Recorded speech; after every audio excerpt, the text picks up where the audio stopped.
All rise. I want viewers watching my show to believe in themselves. Judge Hatchett is compelling. I was not the first one to throw a walk. Let me just tell you what you just said. Compassionate. I really enjoy being a judge. Now I am touching people who I will never know I touched. She's powerful. You should have never let them walk out of your life when she was 3.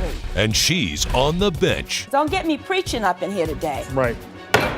You're watching The Verdict with Judge Hatchett. Stacey Ronson is suing Dalton Yardley in the amount of $3,000. Mr. Ronson claims his father hired him to promote his bakery on social media and says the defendant refuses to pay him for his time. Oh, Mr. Yardley, these kind of cases always tug at my heart. I will tell you honestly. So your son has you in here and he's suing you for $3,000. Would you please start by describing the relationship between the two of you? Unfortunately, he didn't have me around to grow up around. His mom, I never knew she was pregnant. Oh, so you never knew he existed? I never knew he existed. I never knew I had a son. Oh, wow. You know, then so it's not like you abandoned him. You just didn't know he existed. I never knew him. So how did you find out you had a son? 20 years later, out of the blue, she gives me a phone call and says, guess what? You have an adult son. And I said, oh, really? And then she tells me, well, yeah, the reason why I'm calling you because he needs a father figure. Wow. Okay, well, send him on out here. And so that's where this began. So, Stacey, you never knew that he was your father until you were an adult. Is that right? Correct. What did your mother tell you? What did she say? I'm sure you asked, where's my dad? My mother is really mentally ill. So her answers were always all over the place. I understand. So it's just as I got older, it got to the point where I didn't even care anymore at this point. I just kept going. It was just like I can make it without a father. So when you found out that you had a dad, what did you do? Well, I gave him the benefit of the doubt. I took it with a grain of salt, and I said, well, maybe he's right, you know. But he started out just buying me a car, and I saw right through it. What do you mean you saw right through it? Because I felt like he was just trying to buy all the years that he missed. So you know, why did you buy him a car? No, I'm gonna answer the truth. The reason why I bought the car is not so much to show him my love, it was to show him that, you know, I see what he needed. He didn't have a car. You know what I'm saying? So I had a car, I can afford to buy him a car, so I bought him a car. It wasn't trying to buy his love or his affection. I was trying to be a dad. Right, and you didn't have a car. I would assume you needed a car to get to work. I didn't. And so you didn't give the car back. I did not. So why are you suing him for $3,000? Because we had an agreement. What kind of agreement? I'm a social media marketer as well as a public relations. So my job is to help his business maintain a great relationship over social media. And so what kind of business do you have, Mr. Yardley? A bakery. I'm a baker. Okay, and so he did what he said he did. He did a good job. Oh, good. He did a good job. Wait a minute, back up. You all had an agreement. Yes. And how long was the agreement for? It was for 6 months. Okay, and you said he did a good job. The first 3 months. Oh, for the first 3 months. Yeah. He did a good job. Yeah. And then what happened? So we're all clear. You were supposed to do what for your dad? I was in charge of, so I actually did more than bargain for in our agreement. Our agreement was for 6 months, $1,000 per month for a retainer's fee. I boosted his social media following. That's what he was supposed to do. From 150, I boosted it from 150 to 500 followers. All right, and he says you did that. Okay. As well as I sampled his products with popular influencers. What do you mean you sampled his products? So I had like a couple samples of his cakes and his various items, and I gave them to like popular social media influencers. Oh, so they could write about it. Exactly. Okay, all right. That's a good strategy. What else were you supposed to do? Help him maintain a presence on social media. Yeah, maintain a great presence, and to continually post every day, and for me to continue to grow. That was the whole okay, so purpose. now, Mr. Yardley, you said that for the first 3 months things were well. Well, you agreed that the agreement that you all had was for 6 months, $1,000 a month. But you said that something happened. You said he did a great job the first 3 months. What happened after that? I used to keep his books for him. Okay, it's like I'm also an accountant as well. All right. And so he didn't realize that he must have forgotten that I had access to, you know, him getting checks and him sending out checks because I'm an accountant. I did his books. Right. Then I come to find out that he had 2 other clients that were paying half the amount for the same work he was doing for me. They were paying half the amount that I was paying. Stop right there. Is that true? That's true. Why? Well, Being greedy. I did. If he also put in twice the amount of hours in that I did with those other clients. So I did more for him with him than I did with any other client. I bought him a car. I bought him a car. Coming up on The Verdict with Judge Hatchett. Do you think that you've treated him fairly in this situation? Yeah. I definitely think I treated him Why? fairly How? because I put in double the time during our 3-month. He charged me double the money though. And later, we split everything. Everything that was mine, what was hers. Listen, over the 7 And I years, wanted it to I got be- into records too. The kind of quirkiness of it, and All I right. understood Do you that. have any proof that you added something to this collection? I mean, no, but I'm sure we can go to the flea market. I can go talk to the guys I bought these records. They know me. closed captioning provided by. If you'll be in the Los Angeles area and want to bring your case to court, call 1-888-552-6878. You're watching The Verdict with Judge Hatchett. The Verdict with Judge Hatchett is back with the case of Stacey Ronson, who is suing his father, Dalton Yardley, for $3,000. Did he pay you for the accounting services? Did he pay me? You did you do the accounting services for free? No, he didn't pay me. I did it for, he was my You did son. it for free. So you did those for free. Yeah. Well, he did nothing else for me, so what else? He has to do something. wait. So I'm going to rule It was on still this in work. just a It was minute. work. It was still work though. I had to put work in order, but it was free work. You asked me that I do it free. It was free. Anyone else that I did the work that I did for him, I would charge them because it's a job. I understand. Okay, No, what I were get your other it. 20 years? I get it. Well, I didn't even know you. Let's wait. I didn't even know you. Wait. I didn't even know. It's nice. See, that's the problem right now. Mr. He's still harping about 20 years ago. I ain't even know this cat. How am I supposed to be held responsible for somebody I don't even know? All of a sudden, you want to pop in my life like Houdini or somebody. I'm supposed to know you. I don't know you.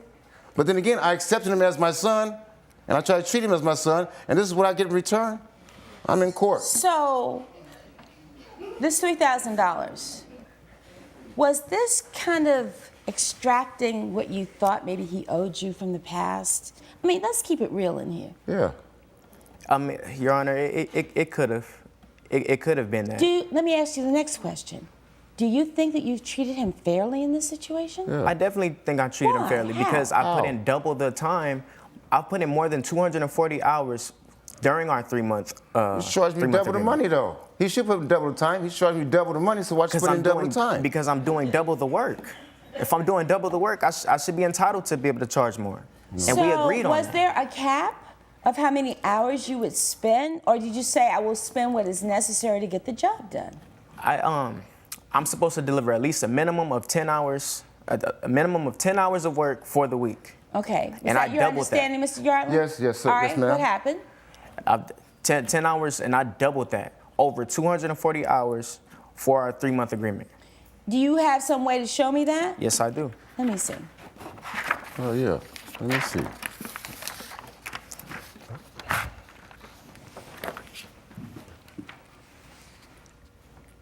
This doesn't look like double to me. If you were supposed to put in 10 hours and you put in 12, the highest I see on this is 15. That's not double. I it's don't double see anything that says 20 or above. It was on double the here. money. It was double the money, not the hours. It was the money that was double, not the hours You know that what, was double. Stacey, I'm going to rule on this case. You know what? I'm going to rule on this case. But let me say this to you. I think that you were just trying to get him to pay, and I use that in quotes. Double, too. I got this, Mr. Yardley. I got this. He's not the villain. Yeah. He's not the devil. He is not the bad guy in this scenario. Yes, ma'am. And it's my understanding from the complaint at the time, you were transitioning from a job to start your own business. Yes, ma'am. And it was all due to him. And by the Oh, thank you. Wait. What did you just say? It was all due to him. Say it again. It was all due to him. Again? All due to him. Yeah. You see what I'm trying to tell you? Yes, ma'am. And so if you think you're going to get $3,000 in here today, You are absolutely, that's not going to happen. I'm not going to do it. Now, what do you have to say to him? I mean, go over and talk to him. Do I need to come down off this bench today? No, ma'am. All right, well, come on over here. Come over here now. Yes, ma'am. No, over here. Over here. Talk to Mr. Yardley. What do you got to say to him? Because I got more cases I got to hear today. I'm sorry. And with not having nobody growing up, I really needed you those last 20 years. And it was a mix of emotions. You called me at my lowest point when I got fired. And you did give me a chance. You did help me. You did encourage me to start my own business. And for that, I thank you. And I apologize if I mistreated you. I just really needed you. Hey, let me say this to you. I'm sorry, too, that you had to grow up the way you grew up. I had no responsibility about that. I didn't even know nothing about you. Yes, sir. Had I known something about you, you would have grew up different. Yes, you know, sir. but I appreciate your apology, but you can't fault me for something I had no knowledge of. Yes, sir. Right. You know, and so, All right, Mr. I Yardley. appreciate your apology. And I appreciate you all having this conversation. Because otherwise you leave my courtroom estranged. And you spend the next 20 years of your life without a father in your life. Come on. ma'am. You gotta understand that I can't fix yesterday. But honey, we can sure enough work on how we gonna fix today and tomorrow. Thank Got you. that? Yes, ma'am. Thank you. All right, so not only you're not gonna get the $3,000, when you get on your feet and this business is doing well, you're gonna give him another 3 months of service to his business because that's the right thing to do. You understand? Yes, ma'am. Nothing further, we'll stand adjourned. Thank you, Emma. Judge Hatchett has ruled in favor of the defendant. The plaintiff's claim has been denied. And I want you to realize it's not nothing about the money, okay? It's more or less about you and I rebuilding up what we lost, and that's what's important. I understand that. And for the next 3 months, you got my services for free. And I do appreciate you for helping me start my business. Coming up, I sold a good portion of them to cover the cost of me having to move into a new apartment. And I told her from Jump Street, I said, you can have half the money because it's half our stuff, right? You told me to shut up? Okay, you should have shut up. closed captioning provided by. You're watching The Verdict with Judge Hatchett. Meredith Garcia is suing Greg Davidson in the amount of $2,800. Ms. Garcia claims her ex-boyfriend sold her record collection after they broke up and says he owes her for the value of the items. Greg, I assume that this is an ex-girlfriend, Yes, Your Honor. given the fact that she's suing you.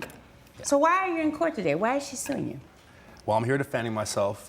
Meredith is claiming that I owe her money for a record collection, but I was an equal part in purchasing the record collection, and I had to use the profits after selling it because I had to move out of the house and incur.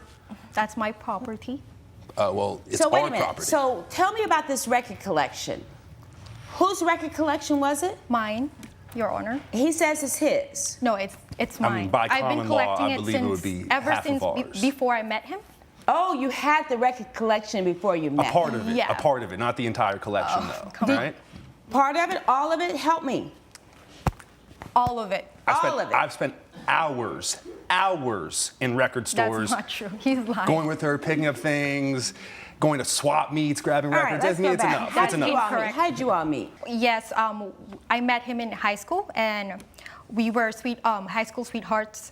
We decided to live together after high school, and we lived for 7 years. We had a lot in common, but we also have differences that we brought into our Why did relationship. you all break up? Let's just Because she cut cheated right on me. down. Because she Oh, cheated whoa, on me. whoa, Hold That's on. the easy answer. That's not true. That's not true? Yeah, that's All not right. true. Hold. Okay. I'm gonna hear from him Okay. first. Somewhat, but Oh, wait a minute. let me get into my point first. Stop. There's no such thing as I cheated somewhat. Thank you. He cheated Either first. you cheated or Allegedly. you He didn't cheat. cheated first. Oh, he cheated first. Yes. No, she's accused me of it. And you cheated in Well, retaliation. he has naked photos of his coworker. Oh my. If she actually went through And I those also messages, if she overheard went this- through those messages, she would have seen that, yeah, she sent me some photos, and And my he still response denies was it. like, oh, these are nice, still but, I can look, but I can't touch. Coming up, And I told her from He Jump even- Street, I said, you can have half the money because it's half our stuff, right? You told me to shut up? Okay, you should have shut up. closed captioning provided by. You're watching The Verdict with Judge Hatchett. The Verdict with Judge Hatchett is back with the case of Meredith Garcia, who is suing Greg Davidson for property loss. So now we are at the place where you all decide to go your separate ways, yes? Yes. We actually lived together for 4 more months after that because we had a contract at our lease. So I had to live there. I'm sleeping on But a I love stayed. I mean, I was sleeping on the couch. Because I can afford the house. Okay, because she moved her sister in. I was the bigger man and moved myself out, Yeah, incurring right. a huge amount of cost. Huge amount of cost. We split everything. Everything that was mine, what was hers. Listen, over the 7 And I years, wanted it to I got be- into records too. At first, I didn't care about them. That's not my thing. But you know, as we spent time together and we listened to them, I got it. I understood the kind of quirkiness of it. And All I right, understood do you have any proof that you added something to this collection? Do you have any receipts? Do you have any charge card receipts? Do you have any canceled checks? What do None. you have? What do you have? Yes. Talk to me. I mean, no, but I'm sure we can go to the flea market. I can go talk to the guys I bought these records. They know me. Oh, I'm well, memorable. they're not in court today. What evidence do you have? Yes, I do, Your Honor. Let me It's right see. here. Where are the records now?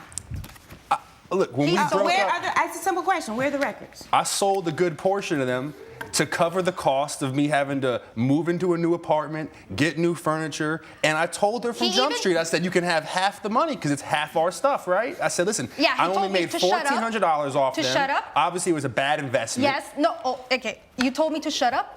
Okay, you should have shut up. That No, was as simple no. as that. Why would I shut up? Because That's you're my trying money. to tell me that That's everything, my it's my collection. money too. It's No, my money too. no, it's Man, not. all Where's right, your proof? listen, you all don't need to be together. You really don't. Judge Hatchett's verdict when we return. Promotional consideration provided by. You're watching The Verdict with Judge Hatchett. Somehow, I don't believe that you bought half of this collection. She was the record collector to begin with. Meredith, you should have been more diligent in getting those records and making sure that you had them, because obviously you all continued to live together for 4 months after this big blowout. So you knew that this was coming. I'm going to do the only thing that's fair in this case right now is I'm going to split this in half. I am going to award But you. I spent a lot of money for but that nothing. vintage I'm collection. finished with this. $1,400 is what I'm awarding you. If you have any records in your possession, they are to be returned in the next 48 hours. Under oath, do you have any other records in that collection left? Yes, Your Honor. I need them returned in the next 48 hours. Judgment for the plaintiff in the amount of $1,400 and the remaining records. If nothing further, we'll stand adjourned. All rise. Judge Hatchett has ruled in favor of the plaintiff. The defendant has been ordered to pay $1,400 and return any remaining records. I just wish you admit that you cheated on me. Oh, and I want those records back. I'm not committed to anything I didn't do, but I'll get your records back as soon as I can.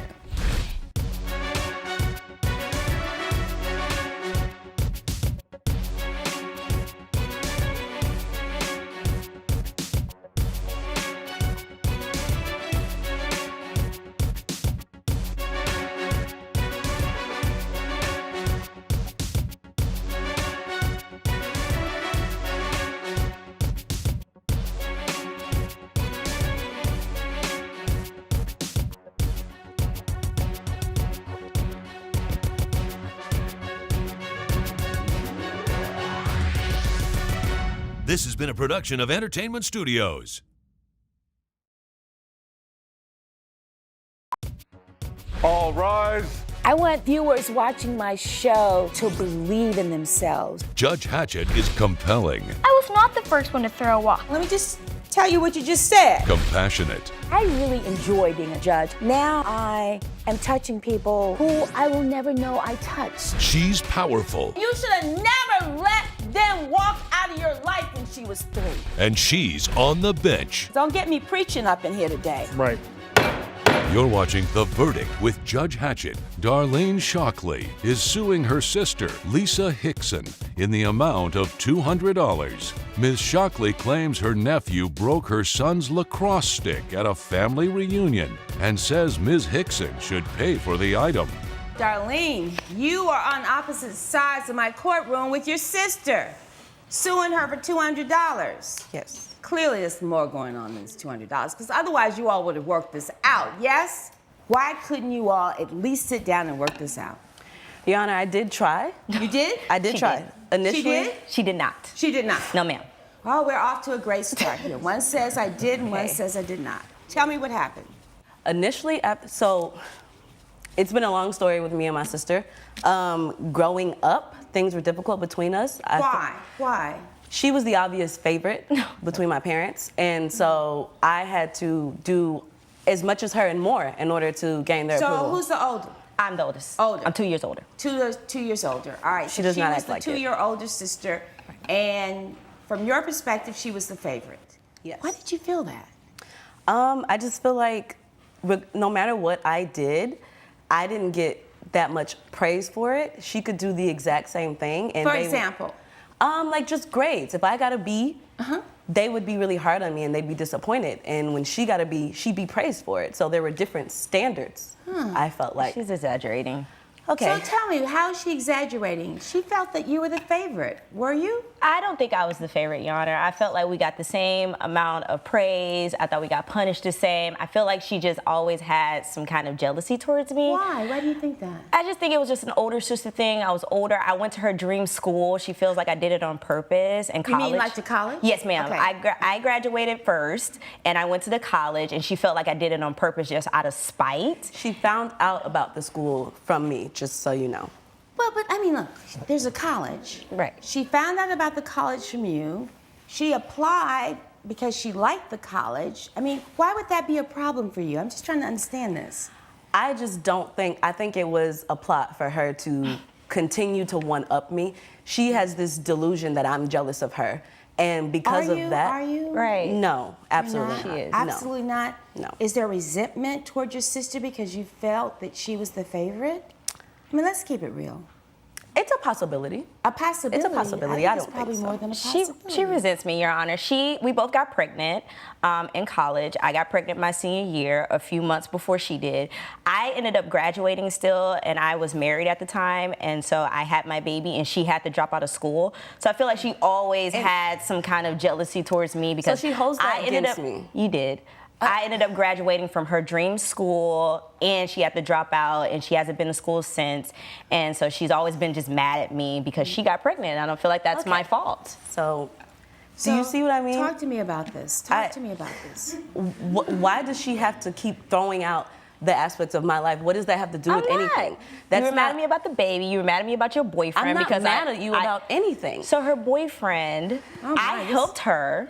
I mean, we're really here about a lacrosse stick, but see, I know. See, I've done this long enough to know that there's always a backstory. Because otherwise, you all would have just hugged and said, okay, girl, listen, I'm sorry this happened. Let's see how we can figure it out. So what happened now? The boyfriend, what? So everyone knew her boyfriend was cheating on her. She was blindly in love. So this was in college. This was in college. Everybody knows. You're Everybody 2 knows. years ahead. Right. Totally She's irrelevant. on the campus. Well, Right.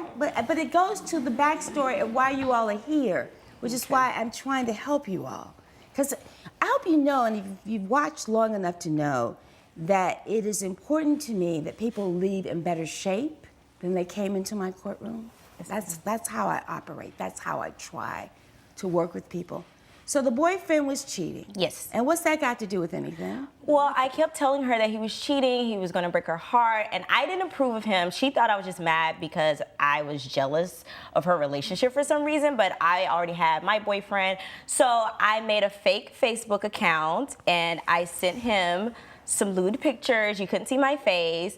I baited him, but he took the bait, and he was saying he was single, he didn't have a girlfriend, that he likes to go out. He asked me out. He hadn't even seen the pictures yet before he asked me out. So I sent him the pictures. He was saying I was beautiful. He wanted to come over. So I showed her all the messages, and she thought I was just plotting against her. But as her sister, I was trying to just show her that he was no good. So, and they're not even together now. Sister goes to that extent. Because I Now, love you. I'm telling you, I was thinking the same thing.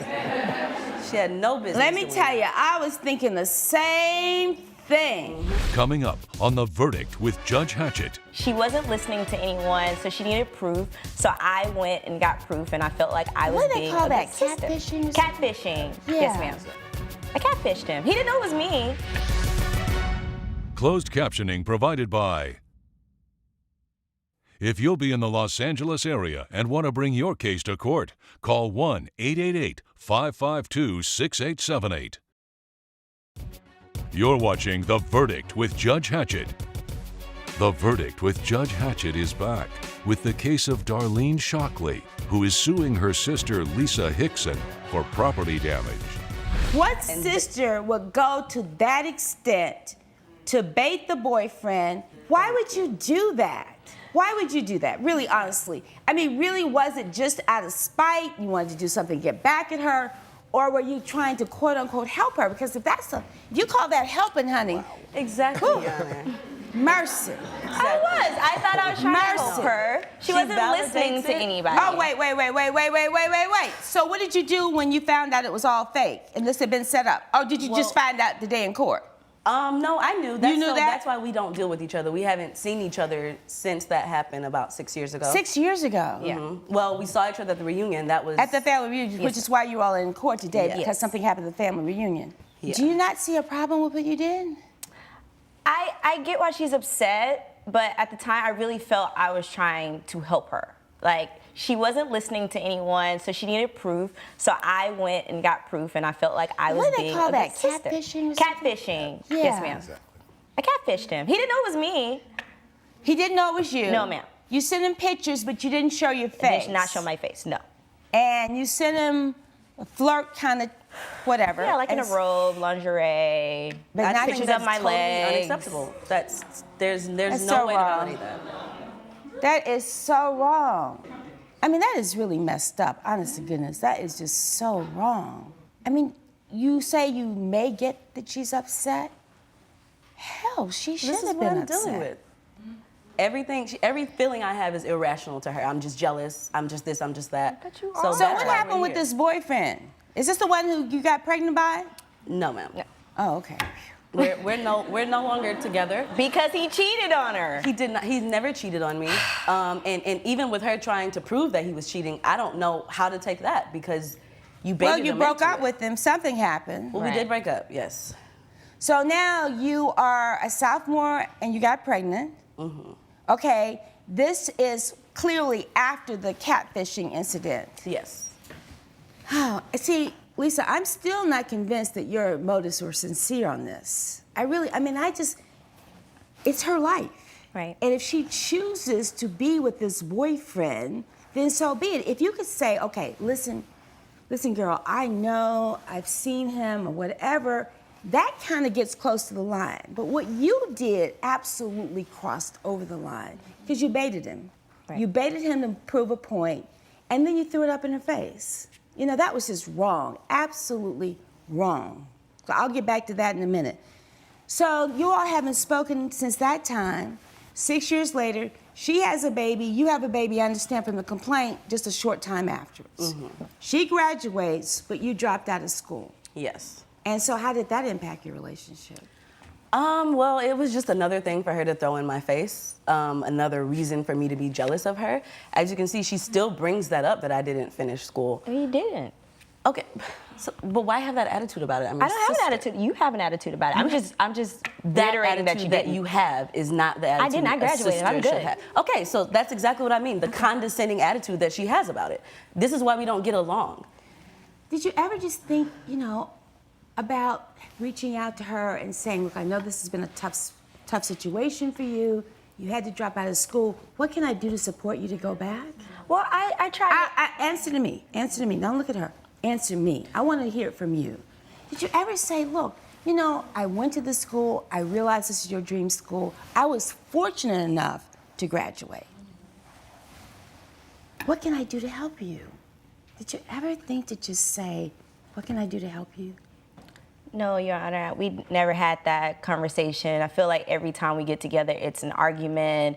We can never see eye to eye. So I just left it alone. So after you did this whole setup, bait, trick, whatever you want to call it, did you ever go back and apologize to her? Or you thought that you were doing it in her best interest? I thought I was doing it in her best interest. So you never apologized? No. So now, 6 years later, you all end up at this family reunion. Yeah. And what happens? I did not want to go, Your Honor. I honestly only went because my grandmother is really ill right now. And I just wanted to have time with her and the family. And my Because son, if you hadn't gone, you would always regret that you hadn't gone to see her. absolutely. I went to the union. My son was really excited to see his cousin again. And we had just bought a lacrosse stick. We had actually So the boys are 10 years old, right? Just a Yes. couple of months apart. Yes. All right, Yes. so 10 years old, he's excited to see him. And you had bought him a lacrosse. Yes, so he plays lacrosse at his school. He just started the season, and they had to get brand new sticks, and they're really expensive. I'm not sure how the stick ended up out the car, why he decided to bring it out. You know, kids will be Did you kids. tell him to keep it in the car? I did. Nope. You did? He didn't. I did. She wouldn't know that, Your Honor, but I did. No, you wouldn't know that. You surely wouldn't know that. So he gets the stick out, and what happens to the stick? So I witnessed her son, my nephew. He was being squirted with a water gun, and he backed up and stepped on the lacrosse stick. It snapped right in half. Now, I understand that it was a mistake. I do get that. So I went to her immediately after the situation. You went to me or you ran to me like FloJo and caused the scene? I approached her in the middle of the family reunion. I approached her calmly. I doubt that you. and I told doubt her- that you approached You her did calmly. not. Well, I doubt that you approached her calmly, because you all have had such bad blood. There is nothing calm about any part of this relationship. Coming up, yes. What was your response? I was trying to tell her to calm down. We were in the middle of my yard. I don't even know how she got the invite because we hadn't talked, but when she first... Do you hear this? closed captioning provided by. You're watching The Verdict with Judge Hatchett. The Verdict with Judge Hatchett is back with the case of Darlene Shockley, who is suing her sister Lisa Hickson for property damage. Let's keep it real. You confronted her and said, girl, look, I'm not. be honest. There's nothing calm between the two I of can you. own that. Yes, maybe it could have been more calm, yeah. but it was not out of control. So, is what I can you say. confronted her. Yes. What was your response? I was trying to tell her to calm down. We were in the middle of my yard because I had the family reunion at my house. All right. I don't even know how she got the invite because we hadn't talked, but when she first... Do you hear this? When she first got there... Help me, help me. You're sitting here saying, I don't know how she got invited. She's a member of the family. This is her Exactly. grandmother, too. She hasn't been to any of the previous ones that we've had. She doesn't talk to anyone in the family at all. So she got there. She's already cranky. She's like, the food is cold. There's no more ribs. Well, when you get there 3 hours late in my family, there are going to be no more ribs. So Yeah. she was sitting. You get there 2 hours It's like, late in ain't my gonna be no family. more ribs. 1 hour late, you might not have any Ain't no ribs. more I get ribs. that part. So she already was sitting kind of by herself. She just scoping the scene out. So I wasn't over there when my son and nephew were playing. Right. So the story that multiple witnesses say that her son, my nephew, was spraying my son in the face with a water gun. So he was trying to hide his face. He backed up and he stepped on the stick. You know, that is the only thing that you all have agreed on in this courtroom today. You told exactly the same story. Right. There was a water gun involved. The kids were playing. He backed up. He stepped on the stick, which nobody disputes was an accident. Coming up, But what is it going to take for the two of you all to get to a place where you all can be civil with each other? I'm content with the way my life is Oh, right you now. are. Right? She doesn't want to talk to me, and I don't want to talk to her. closed captioning provided by. You're watching The Verdict with Judge Hatchett. The Verdict with Judge Hatchett is back with the case of Darlene Shockley, who is suing her sister Lisa Hickson for property damage. But what is it going to take for the two of you all to get to a place where you all can be civil with each other? I'm content with the way my life is Oh, right you now. are. Right? She doesn't want to talk to me, and I don't want to talk to her. Well, I can't order people to fix relationships. I mean, you know, I try. I'm going to rule on the $200. But what is more important to me is the fact that, see, you all aren't communicating, but that means that your children are being deprived of this relationship as well. And so I just want you to really think about this. I want you all to really, really do some soul searching on this. You were wrong, and you need to apologize about that catfishing, setting up stuff. And you need to apologize right now. Do I need to come down here? Yeah. You need to apologize for real. I'm serious. Get over there and apologize. You think I'm joking with you? Don't Oh, that's about as sincere as this. Are you sincere? Oh, you are. Okay, all right.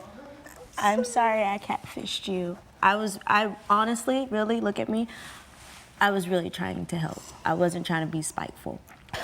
But it was wrong, and I shouldn't have done that. I should let you choose your own life. And I really don't want to deprive my son and your son from having a cousin relationship. So I apologize, and if that's what it's going to take for us to mend our relationship, then I would do whatever it takes. Because I know Grandma wouldn't want to see us fighting like this before she leaves this earth. So I'm sorry, and I love you. I love you too.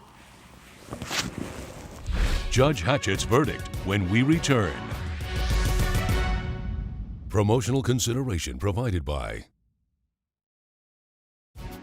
You're watching The Verdict with Judge Hatchett. Lord have mercy, we had to get all the way to court. You know, but sometimes that's what it takes. Sometimes, that's what it takes. Now, it's not worth over this $200. What I'm going to do, because I do believe it was an accident, I don't think that he did it intentionally, but I think as a show of good faith, that we ought to split it. And you ought to contribute $100 to replacing this lacrosse stick. And I want you all, before they leave this courthouse today, I want you all to plan some play dates with these boys, right? And you're going to come over and help cook some ribs and some potato salad and some, what else you have at barbecues? What do you have at family reunions? Macaroni and cheese. Oh, honey, some peach cobbler, because I'm from Georgia, peach cobbler. Potato collard greens. What? Sweet potato pie. Okay. All right, you got it? Yes. All right, so don't come over 3 hours late complaining. Okay. Just get over there and help. Okay. And make sure that you communicate that we're gonna have a family reunion. Hey, girl, this is what you gotta do. This is what I need you to do. Come on over here and do these things, Yes, ma'am. And so I need you all to figure this out. I really do. I really do. Because at the end of the day, she is your sister. She is your sister, and I want you all to be okay. All right, do you both need a hug? Yes. All right. Thank you, Judge. All right, y'all get out of my courtroom. I got other things to do. Judge Hatchett has ruled in favor of the plaintiff. The defendant has been ordered to pay $100. I am happy the way things turned out today, and I'm excited to mend the relationship with my sister. I'm just happy to have my sister back.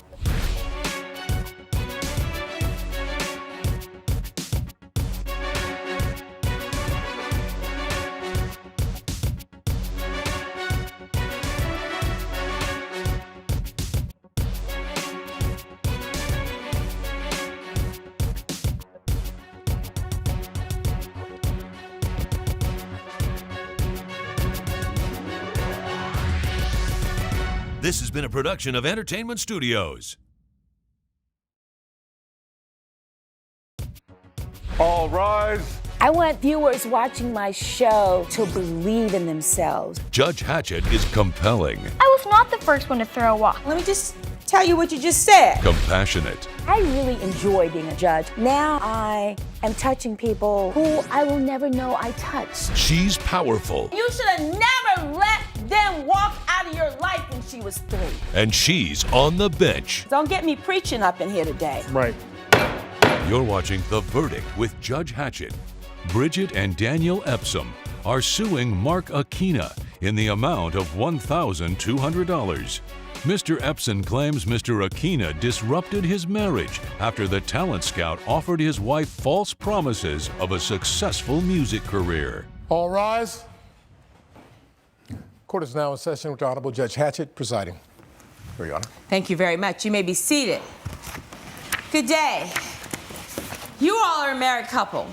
Yes. And you are suing the defendant because you said that he interfered with your marriage to your wife. Is that right? Yes. Oh, there must be an interesting story to this. So, who wants to begin? You want to tell me what's happening? Well, basically, before I got married, I had a career as a wedding planner, and I was a part-time musician. Music was always my dream. All right. And after I got married, my life changed. My husband makes a lot of money, so I didn't need to work. Okay. And for the first year, it was fine. And then I wanted to go back to my music career. Right. but I didn't feel the support that I needed from my husband. All right, so the two of you, I would hope this was a joint decision, the two of you decided that you would be at home wife. And did you ever talk to your husband about the fact that you perhaps were not feeling fulfilled, that you missed working and you missed your music career? Did Yes, you all I have did. that conversation? Yes, we did. And how did he respond? He didn't think I had the ability to make it as a singer-songwriter. So you didn't believe in her talents or her ability to be in the music industry, Daniel? It's not that I didn't believe in her. I just told her, look, it's a very competitive business, and that it probably wouldn't be worth it. So basically, you weren't supportive. I mean, let's just be honest. Let's keep it real. Okay. I mean, why get around all this? I mean, that's what we need to do. We need to be honest. So how do you all know the defendant? He was at a baseball game that I took my wife out on, and he was basically flirting with her the whole time. So he was sitting next to you? He was sitting on my left, my husband was on my right. Okay. And we just started talking, and he told me he was a talent manager. I told him I was a musician. We had a lot of common interests, and that's what it was. And I understand from the complaint that there was a kiss cam? Yes. Yes, You know, Your Honor. everybody understand what a kiss cam is? And so what happens, let me hear from you, Mark. You're sitting at the game, you're sitting at the baseball game. These are strangers, you didn't know them. Yes. And you all struck up a conversation. Now tell me about this kiss cam situation. Yes, well, I'm a native to Hawaii, and you know, I'm a talent scout. So when I see people, I just engage in conversation because that's the nature of my job. But when the kiss cam comes up, it zoomed in on us, and I guess they assumed that we were a couple because of our age similarity.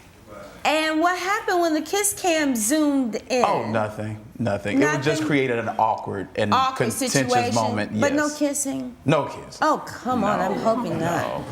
All We right, so couldn't honor that's an that one. awkward situation. So now the two of you all are up on the Jumbotron.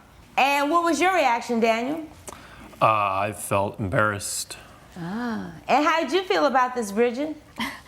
It was probably one of the most awkward moments in my life. Oh, I wow. didn't know what to do. All right, so now you talked about being a talent agent Yes. to Bridget. So tell me about that conversation. Oh, well, I heard about her interest and what she did, and you know, back in the day, and I told her what I could possibly do for her career because I have a studio in my home. So what happens next? What happens next is we basically swap information All right. so that we could. Is this after the kiss cam?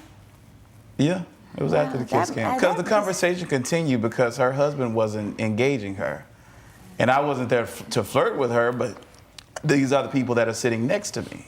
This man, he was inappropriate during certain times of the game. How is he inappropriate? Well, he got a little close to her from time to time, and I didn't really want to get too involved because it seemed very important.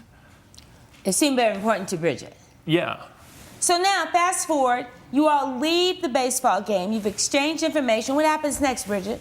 Well, then the next day he called me and he told me that he has a studio and he would like me to record some songs with him.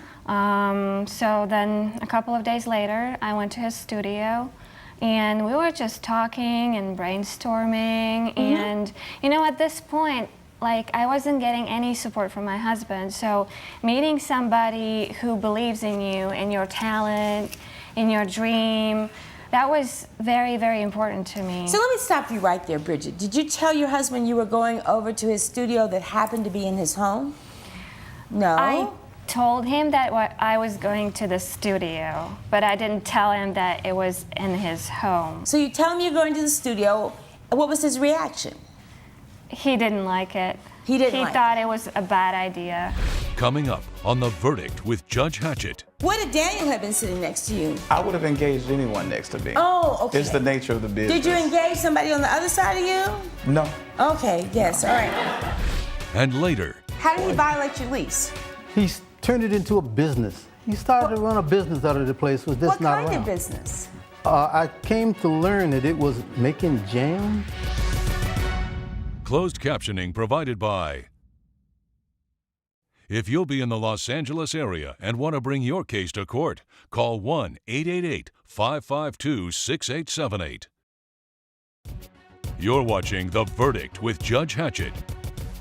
The Verdict with Judge Hatchett is back with the case of Bridget and Daniel Epsom, who are suing Mark Aquina for $1,200. She's at the studio. What have you agreed to do in terms of being a talent agent? Did you all have a contract? What were you going to do? I agreed to basically help her, brainstorm with her, work with her in the studio, and basically leading to an EP, which is a six-track song, almost like passing around a business card. What was the financial arrangement between you, if any? I would basically front everything from dinners to recording sessions because studio electricity is very high. So you're going to front all the costs? Yes. Now, at that point, you had never heard her sing. I mean, she's sitting at the baseball game. You had never heard her sing or perform, yes? Yes. And how did you know she was talented? I just took a chance. You just took a chance. I just took a chance. And you had no motives to be involved with her? No. Romantically? No. None? No. What if Daniel had been sitting next to you and Bridget had been sitting in the other seat? What would have happened? I would have engaged anyone next to me. Oh, okay. It's the nature of the business. Did you engage somebody on the other side of you? No. Okay, yes, all right. Now we're at the studio. You're fronting all the costs. Are you all making a demo reel? Yeah, but I just want to add that he promised me a lot of things that he didn't deliver. So tell me what he promised you. So basically, he promised me that he would get me into clubs and bars on a weekly basis. That never happened. Did you make that promise? I told her I would submit things. I never heard back from producers and club But did you owners. submit things? I did. Yes, all right, so you all recorded this demo and you had something to submit. Yes. All right, so you're saying that you tried but you didn't get good responses. What else did he promise? He basically said, and this is what his words, I'm going to make you a star. You're going to be a star. Yes, I said that, Your Honor, because after the first session, I knew for sure that she was talented. But you know, there are no guarantees in that type of industry. Did you say that to her? I did. Did he say that to you? There are no guarantees in this industry? I don't remember that. But you've been in this business long enough to know that there are no guarantees, yes? But I also know that talent agents know people and they can introduce you to people, which he never did. Still no guarantees. Still no guarantees. So this goes on and on and on. For how long? How long did this go on? 8 months. 8 months? Yeah. All right, so during this 8 months, Bridget, you're saying that he didn't book you at any engagements. Nothing came of it. Nothing at all. But you kept going on and on and on for 8 months. Because I just wanted to believe that it was going to happen at some point, and he just kept name dropping. He was like, I know so-and-so and this person and that person. I'm going to introduce you to this person. That was the reason we started going to dinners. Like, he would take me to dinner. Well, that's what I'm so glad you raised that, because that was going to be my next question.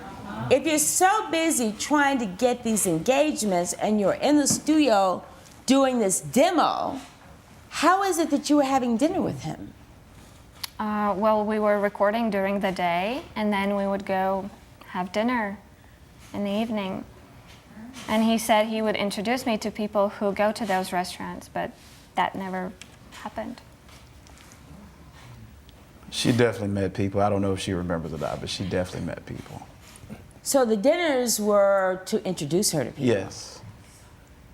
At a very popular Hawaiian spot that a lot of celebrities go to, and I definitely... All right, so let's get down to the bottom line in this case. How are you all doing now? Better. Better? Better, Yeah. And how did you come up with the $1,200 claim? What is that based on? Daniel? It's based on the fact that my wife and I had to go through intensive therapy to get all this resolved. All right, I'm going to rule on this case. But let me just say a few things. Whether you admit it or not, your marriage was in trouble before you went to the baseball game and met Mark. Do I think that Mark exasperated the problems? Absolutely, I do. I do. Do I think he probably sensed that you were vulnerable and that you really were needy and you needed some stuff that you weren't getting in your marriage? I think he sensed that. But to come into my courtroom today and say, Daniel, that he should be responsible for this therapy and these bills that you've accumulated because of therapy for $1,200, I'm not going to award you any money because you all needed to be in therapy. You all needed to be in therapy, and I think maybe you still need to be in therapy. If there's nothing further, I'm dismissing your claims for the reasons I've stated. We'll stand adjourned. Judge Hatchett has ruled in favor of the defendant. The plaintiff's claim has been dismissed. I still feel like you took an advantage of me. I was just trying to help you. Your marriage problems were there long before me. Coming up, How did he violate your lease? He's turned it into a business. He started to run a business out of the place. Was this What not kind around? of business? I came to learn that it was making jam. closed captioning provided by. You're watching The Verdict with Judge Hatchett. Sam Larson is suing Robert Brown in the amount of $2,000. Mr. Larson claims his former landlord unfairly kept his security deposit and says Mr. Brown is just upset that he was operating a home-based business. Mr. Brown, I understand that your former tenant is suing you for $2,000 because he correct. wants his security deposit back. Is that right? Yes, Your Honor. All right, well, tell me the backstory. What happened? I rented the place to this young man, thinking he was a upstanding fellow, and he violated the lease. How did he violate your lease? He's turned it into a business. He started to run a business out of the place. Was this What not kind around? of business? I came to learn that it was making jam. All right, so Mr. Brown, you then gave him notice that he should stop running the business. I did, Your Do Honor. you have reason to believe that he did not stop running the business? Yes, Your Honor. How so? Tell me. I witnessed someone removing stuff that did not look like furniture or clothing from his place. So I automatically assumed that he's still running his business. Did you confront him about that? Exactly, I did, Your Honor, and I gave him a notice that he had 3 days to vacate. Okay, so this is a second notice. You gave Second him notice. 3 days to vacate. And what happened? Did you vacate the apartment? Of course, Your Honor. I was actually tired of him and tired of living there myself. So I've actually wanted to get out of there already. And so I understand that you're keeping the $2,000 deposit. Is that right? The security deposit? Yes, Your Honor. And why? Because you were claiming some damage to the apartment. Yes, Your Honor. All right, so do you have proof that there was damage to the apartment? Yes, Your Honor. May I see that, please? Your Honor, this is a $50 job. I can fix it myself. Coming up, You didn't obey by the terms of the lease, right? You do admit that you were running a business. I do admit, Your Honor, at first I did not go forth with the terms of the lease, but after the first warning, I did stop. closed captioning provided by. You're watching The Verdict with Judge Hatchett. The Verdict with Judge Hatchett is back with the case of Sam Larson, who is suing Robert Brown for the return of a security deposit. So tell me what I'm looking at, Mr. Brown. You're looking at paint stains on the wall and a crack in the countertop. So you know that this doesn't cost $2,000 to fix. I have no, I hire contractors. I'm not a contractor. I can only call someone in to look for stuff and they can tell me how much it costs. I do not know per se. Your Yes. Honor, may I say something, please? Please. My dad is actually a contractor. This is a $600 job at the most.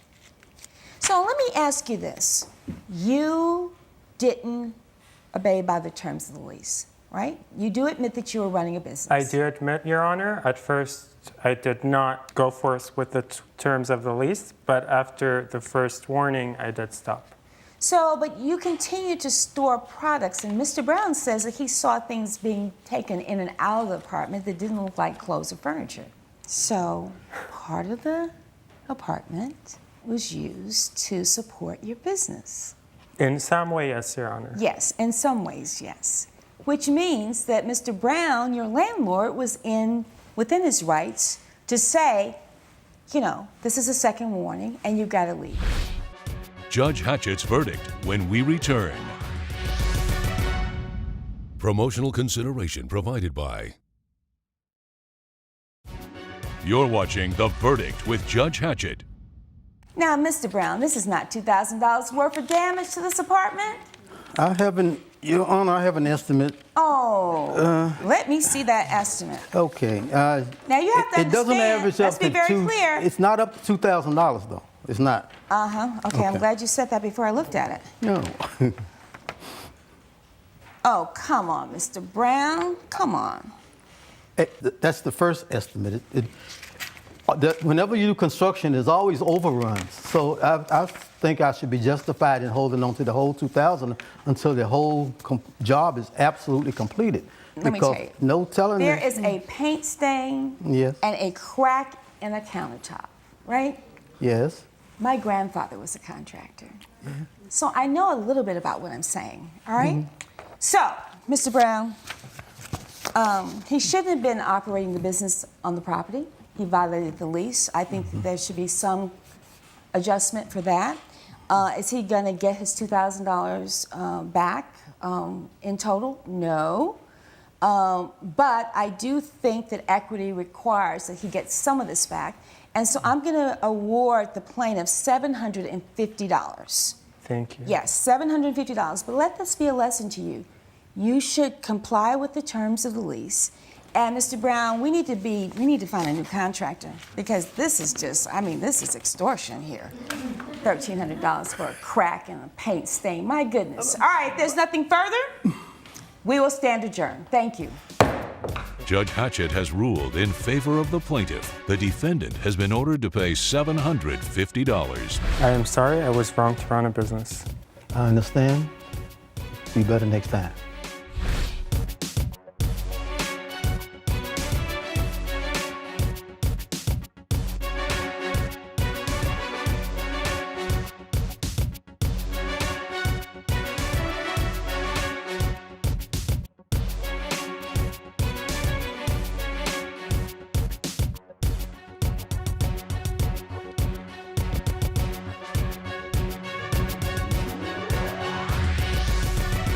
This has been a production of Entertainment Studios.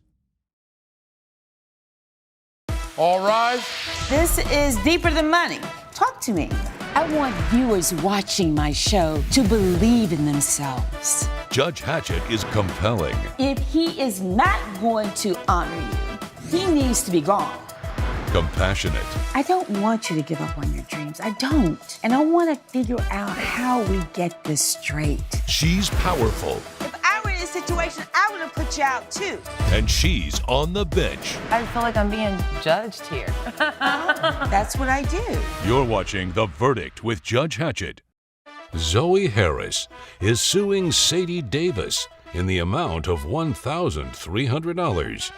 Ms. Harris claims the milliner promised to make her a one-of-a-kind hat for a Kentucky Derby contest and says she lost to another contestant wearing an identical hat. I understand from the complaint that you are suing the defendant for some $1,300. Is that correct? Yes, Your Honor. And that you were dissatisfied because there had been a custom-made hat made. Yes. But it's not just that. There's more to this story based on the complaint that I've read. So what happened? I had Sadie here design a custom-made, one-of-a-kind hat for the Kentucky Derby. As you said, it was $1,300. I do have it actually right here. All right, now how did you know to go to her? I mean, did you all know each other before? We did not. I did do some extensive searching online, and I did look at her reviews. I did see that it was a family of hat makers. It specifically said that she made things for the Kentucky Derby and that they were one of a kind. And that is that true? Is that what your website and information says about your business? Yes, Your Honor. And if you look at the hat, it's worth every penny. It's custom made. I made it from scratch using my grandmother's and her grandmother's techniques. And it's completely different from every other hat I've made because all of my hats are unique and different. So how do you decide how to make the hat? Well, she comes to you. Do yes, you ask her questions? Explain that to me. Well, she came to me, and I always have an in-depth conversation with all of my clients to understand their needs, their desires, their style. I asked her about her dress. I wanted to make her the perfect hat to match that and make her be the real belle of the ball. And that's exactly what I did. So did you all have a contract agreement on this? So we spoke via email. She Okay. sent me payment up front. I sent her an invoice, and I sent her the hat right on schedule. She was very happy with it. She was thrilled when she opened the box. All right, so is this the hat that you wanted? I mean, is this what you described? If this is the kind of hat, the color you wanted?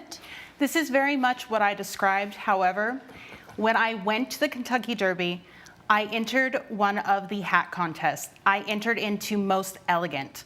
And I told Sadie here, at the very beginning in our first correspondence through the emails, I actually do have them right here. I'd like to see those. I told her that I was going to be entering one of the hat contests and that it Did she needed- tell you that? She did, yes. All right. And when I went there, I entered Most Elegant, as I just said. Right. And the person who won, yeah, there's a photo right there of them. They are wearing the exact same hat, but red. Oh. And I went to go speak to this person, and I come to find out that Sadie made the hat. Yes, Sadie made the exact same hat. Sadie, did you make this hat? Yes, Your Honor. That is my client. She told me she was going to a wedding, but besides the fact, I'm an artist. If you saw the 16th Chapel, and then you went to Venice and you saw a beautiful painting by the same artist, you would know who did those brushstrokes. All of my hats are one of a kind, but I use a very special tool that I learned how to make from my grandmother, who learned from her grandmother, who learned from her grandmother. We are the only family that uses this very special tool. So of course you're going to recognize my designs of my just hat, and I changed win the the Kentucky color. Derby almost every year because my hats are so unique, just as my grandmother did and her grandmother before her. Okay, well, I get all of that. I get the grandmother before and the grandmother and the family. I get all of that.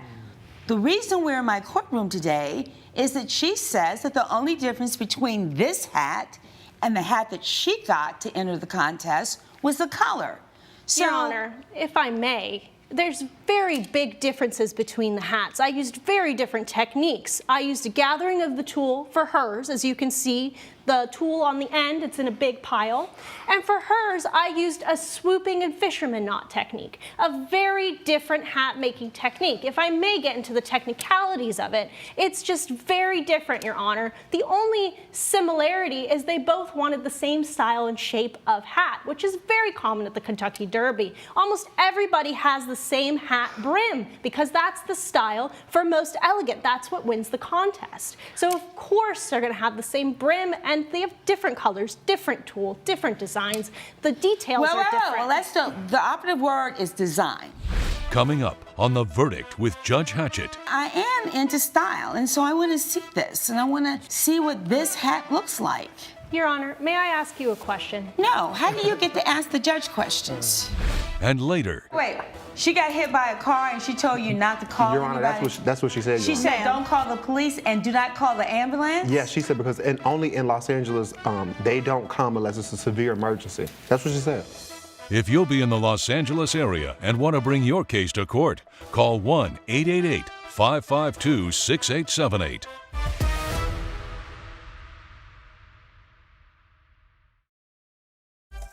You're watching The Verdict with Judge Hatchett. The Verdict with Judge Hatchett is back with the case of Zoe Harris, who is suing Sadie Davis for breach of contract. The tool may be different, the way it's gathered, and the color may be different. The critical question in my courtroom today is whether the design is different. Your Honor, if you look in the dictionary under one of a kind, it means that there's only one difference. However, I can tell you about 10 differences between these hats. As somebody who's been in the industry for all of my life, and I don't need to tell you about my grandmother and her grandmother, No, you already know that. I know all about the grandmother, and I was thinking you're going to throw in a few aunts and uncles and Your cousins Honor, before we get through if here. it's a small nuance that only somebody with the technical skill can That's the tell. point I want to get to. So I am not one who is into making hats, but I am into style, and so I want to see this, and I want to see what this hat looks like. Your Honor, may I ask you a question? No, how do you get to ask the judge questions? So now we have, is this the front of the hat? No, Your Honor, that's actually the back of the hat. Yes. So if you see how it's I see positioned now. on this woman's head, that poof doesn't look as large. And if you would position that on my head, it looks the same. All right, do you mind putting it on your head? Of course, Your Honor. I'd like to see it. All right, so now, after you do that, I want to see it on your head. Thank you.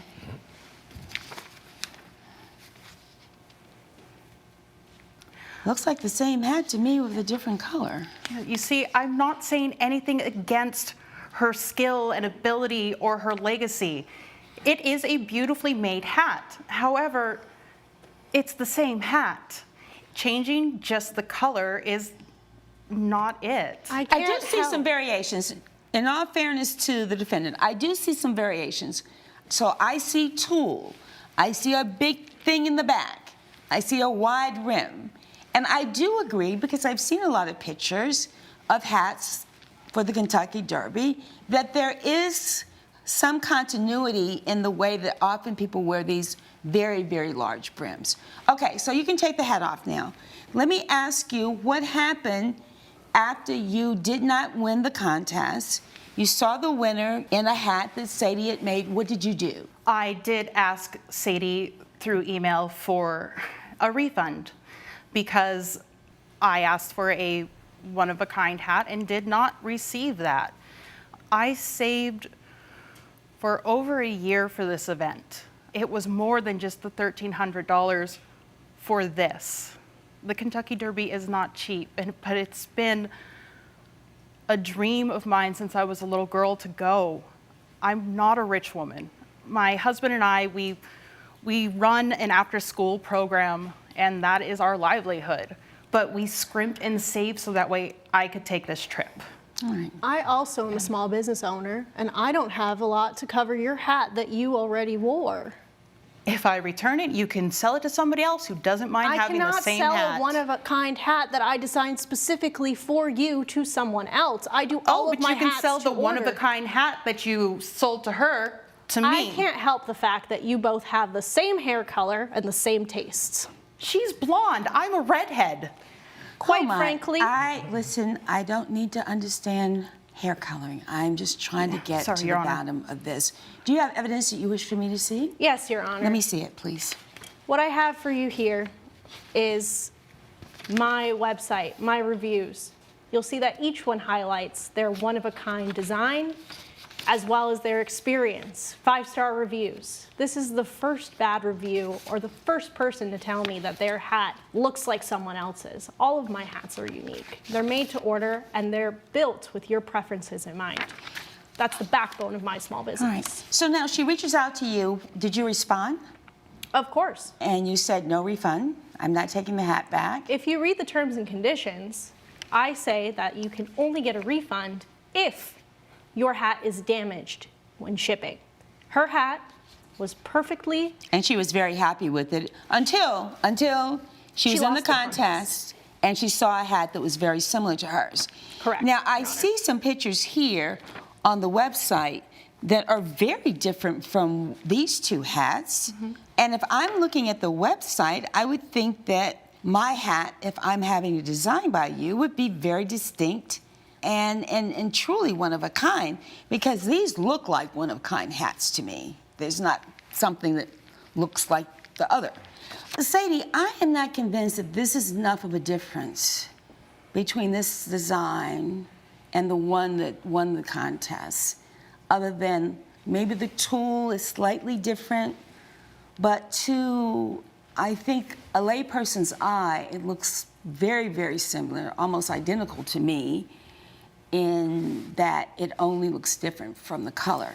And so she's going to return the hat, and you're going to pay her the $1,300, and then I hope that you'll be able to sell it to someone else.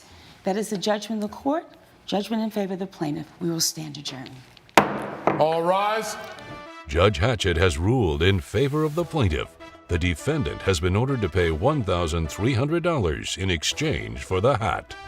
Do you want me to return it to you now, or do you want me to send it to you? I hope you enjoyed your free ride to the Kentucky Derby. It wasn't a free ride. I told you I scrimped and saved for over a year. Well, you just took money out of my children's mouths. Coming up, It happened too quickly. By the time I got there, he was out of the car and she was already hit on the ground.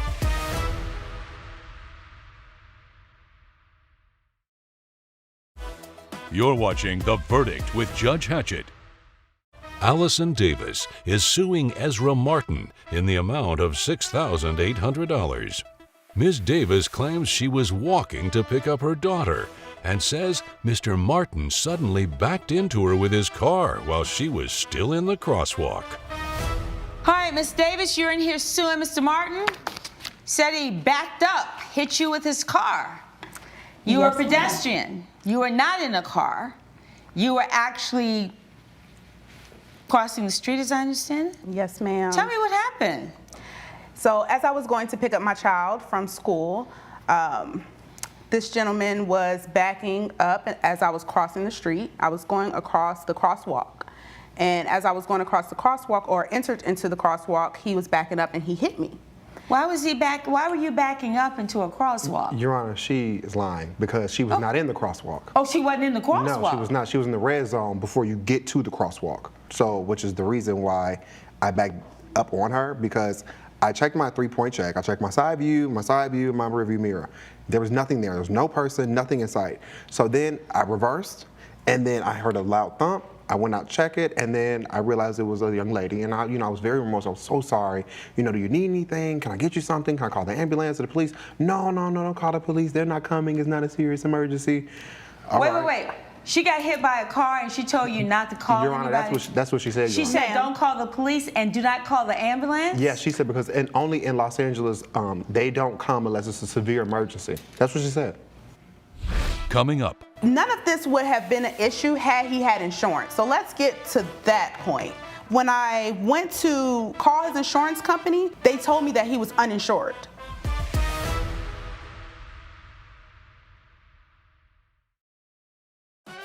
You're watching The Verdict with Judge Hatchett.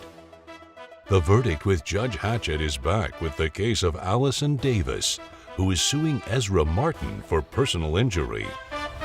You didn't call the police? I was on my way to pick up my daughter, and I was running a bit late. I do know that in the state of California, if you call the officers and there aren't any serious injuries, they may not come immediately. And I didn't want to be late picking up my child. So I didn't see any noticeable injuries at the moment, and my child was my priority. And then the next day I woke up and my knee was swollen and I was in a lot of pain.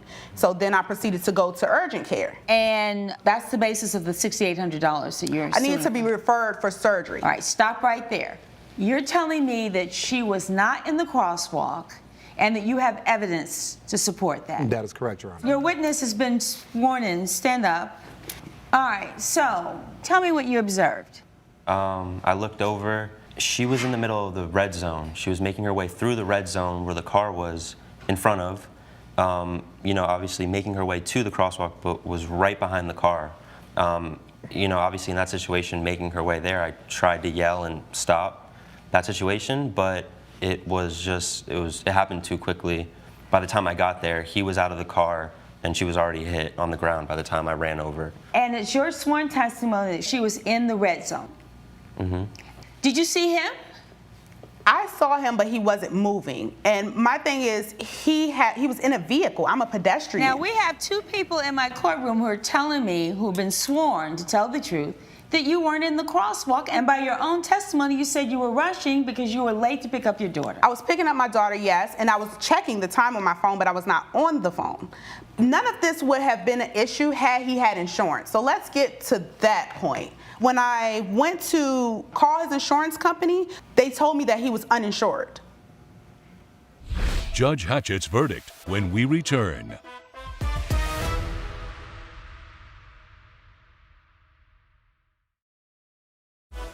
You're watching The Verdict with Judge Hatchett. Why were you operating this vehicle with no insurance? Your Honor, life got hectic, got in the way, and I forgot to renew my policy. However, I did renew my policy shortly after that incident. could have had my daughter with me. Your Honor, I should not be at fault for the negligence of just jumping into a street behind a moving vehicle. I obviously did what I was supposed to do as a driver. I could not assume that you would jump into the street as a pedestrian. I'm very sorry, and I'm very remorseful. I would never meant to hit you with my car. First off, my car is my baby, so I would never disrespect my car or a pedestrian. Well, let's not put the car before a human being. I would never do that. All right, come on now. Come on. Let's work with me on this. Your car is not more important than a person.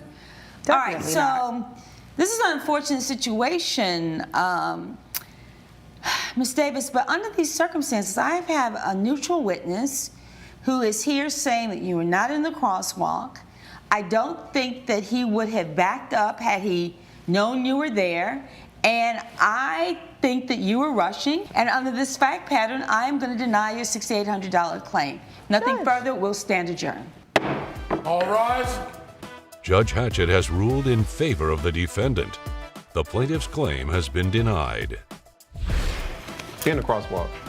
He probably paid this guy to be here today. I don't know this man. Why would I pay a man to come and lie? Okay, let's exit to the rear of the court.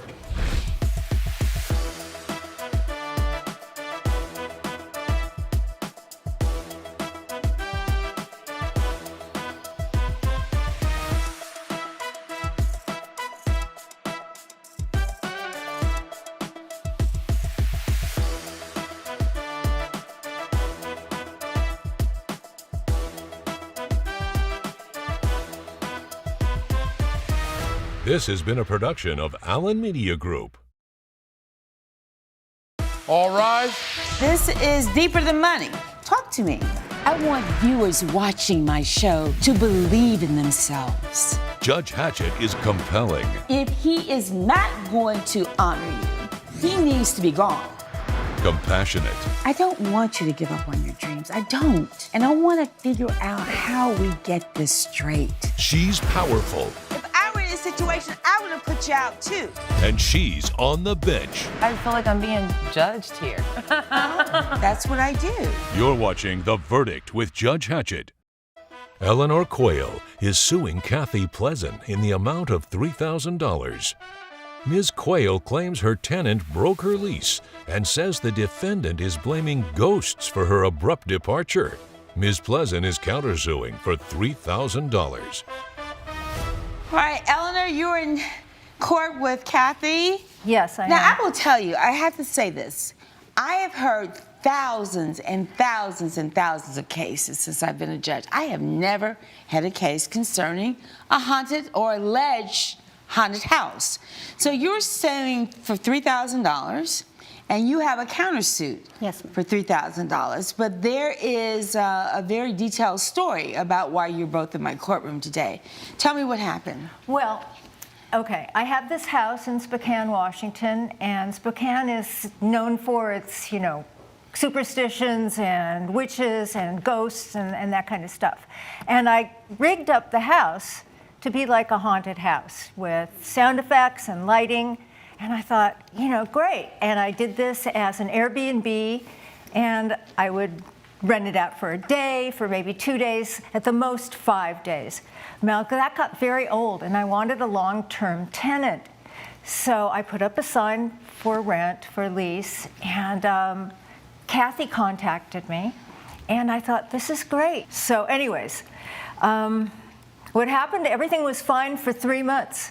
No complaints, nothing, and then all of a sudden, she sent me this email saying that the lights were flickering at a rapid rate, and she hears whispers in the wall, and I replied immediately, and I said, well, that must be the equipment that I had in there. They were on timers so that they would go off, at random, so it wasn't like obvious that somebody was controlling it or anything like that, And then there was something I read in the complaint about the furniture sliding. The floor isn't exactly level. It's slightly at an incline, and, perhaps it slips a little. I don't know. Maybe something you should have mentioned in the beginning? Kathy said she didn't believe in ghosts and wasn't afraid to be in the house. So you are looking for a place to rent? Yes. And how is it that you all got together? She started telling me that it used to be an Airbnb, and she would have like haunted attractions and this and that. I'm sorry, I'm not an attraction. I am not an attraction. I am now trying to She did rent. say to you that it had been used as a haunted house. Yes, and I was okay with that just because. Okay, so did she describe how, like the lights or the sound effects or furniture sliding? She didn't mention anything like that, Your Honor. She didn't go into any detail? No. Yes, I did. Wait, just a second. Did you ask? I didn't really, at that point when she said, you know, there's just things that we did that was fake, I didn't think nothing of it. So I was just like, okay, well, I don't really believe in ghosts anyway, so, but I'm a believer now. 100% I'm a believer now, Your Honor. So now she moves into the house. The lease is for how long? 6 months. 6 months. And there was a security deposit that was paid? Yes. And that's the countersuit, the basis of your countersuit? Yes. Because you want the $3,000 back. So let me ask you the obvious question, Eleanor. You know that she's going to rent the place. You know that you've been using it as a quote-unquote haunted house attraction. Why didn't you make sure all of that stuff was out of the house before she moved in? You know, I'm sorry that I didn't, but... You think? It was disconnected. Now, I don't know how it got reconnected. It was on timers. Didn't get reconnected. Timers can be... Now, the thing is, I don't understand how for 3 months nothing happened. And then all of a sudden, she has to get out of the house for who knows what reason. For my safety. So let me hear from you, Kathy. So you're saying you have some evidence that you want to share. Yes, I do. And tell me what that is. So I actually have a video recording of the whispers that are happening in the walls. I also have the lights flickering. After she removed the equipment? Yes. Let me see that, please. I think we have that. Let's look at that. Hey guys, I'm here in the apartment. I keep hearing stuff within the walls. Can you guys hear anything? What if it was your voice? Why was it That was my recording. What is going on now? Oh my God, have you seen this? Just leave me alone. Just go away. And we have an entity. Turn it off. What was that? That's so fake. That's, you have a friend in the house. That's ridiculous. That's not ridiculous. That's easily what fake. I dealt with every single night. And that recording of the voice, that was my voice from my earlier recordings that I had removed. So you tell me. So she recorded it before I removed the stuff. If it was removed, how is it still there? Explain that. It's What not. she's saying is that you recorded this before it was removed. Coming up on The Verdict with Judge Hatchett. There were many cold spots that would come and go randomly. I often felt as I turned corners like there was somebody going to be there. And later. I don't want to sit around. I want to go snowmobiling. I've been active my whole life. So I asked Keith here, hey, let's go snowmobiling. He said he's never done it before, but I have. And I said, it's not a problem. Let's go. You all weren't hungover at this point? No. No. If you'll be in the Los Angeles area and want to bring your case to court, call 1-888-552-6878.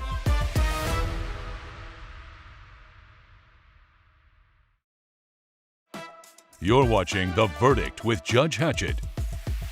The Verdict with Judge Hatchett is back with the case of Eleanor Quayle, who is suing Kathy Pleasant for breach of contract.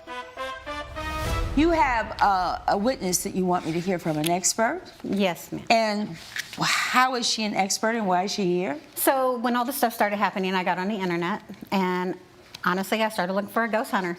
And a ghost hunter? Yes, a paranormal investigator. And that's when I met Taylor? Taylor. Yes. Hi, I'm Taylor. I have 20 years of experience. I have been a paranormal investigator since I was old enough to drive. What kind of investigator? Paranormal investigator. I'm invited by people to come into their home and investigate and see if they do, in fact, have paranormal activity going on.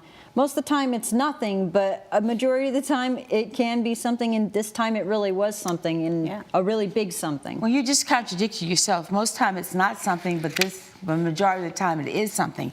Is it something the majority of the time or not? Yeah, it is, but it's not always a real ghost. No. I've gone to 3 different institutes that specialize in paranormal and psychoparanormal investigation and in teaching how to use the equipment and to study the people. This is ridiculous. What do you have in your It's hand? not ridiculous. I have an education in a very... What do you have in your hand? So this is our EMF meter. This is one of the many items that we use to investigate. It's on a setting right now that I could show you. We turn it on and it measures the frequency in the room, and it can tell you how high or low the frequency is and whether or not there is an entity there. The entities can sometimes even interact with our machines. And let me tell you, Your Honor, that thing was going crazy the day she was there. So you come to the house, and what happens when you come to investigate this particular house? I came in at first, as I approached the house, I had this really weird feeling of foreboding, like I shouldn't be doing this. This isn't a good idea. Really a heavy And feeling. I got into the house, and as I entered, it was cold. It felt very thick and dense in the house, and there were many cold spots that would come and go randomly. I often felt as I turned corners like there was somebody going to be there.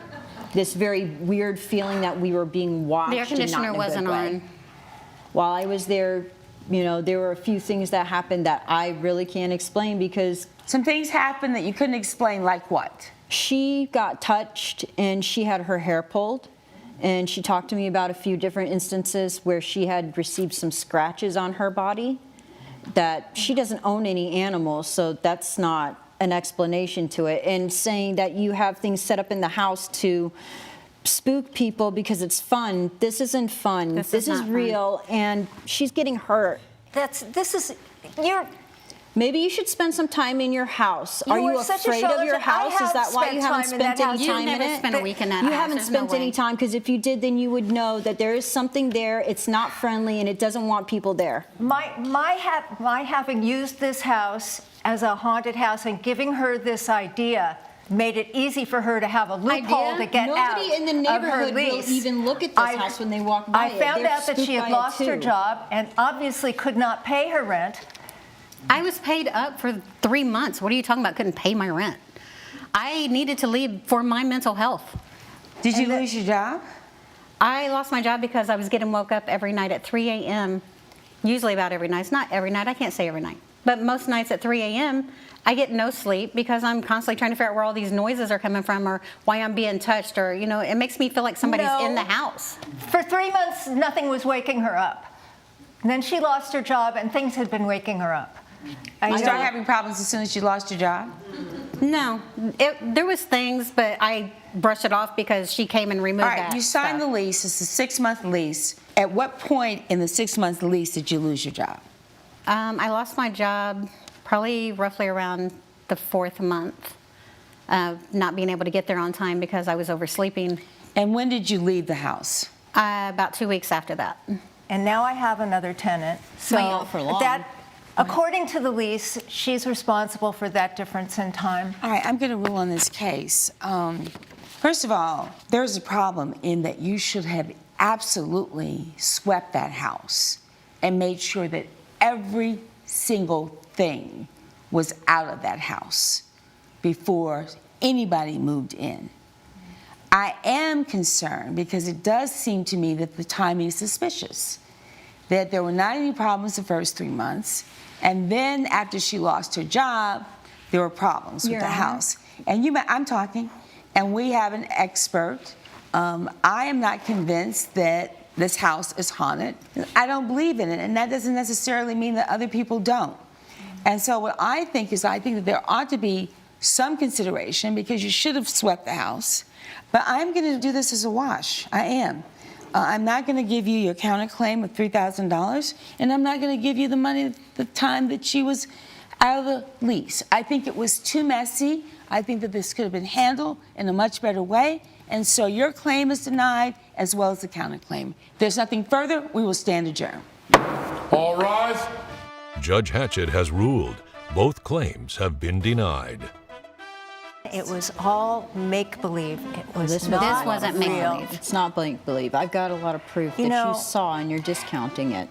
People are going to get hurt in your house. Coming up. He's going to need to get shoulder surgery, and of course, I wanted to be there by his side. And why should the defendant be responsible for the airfare?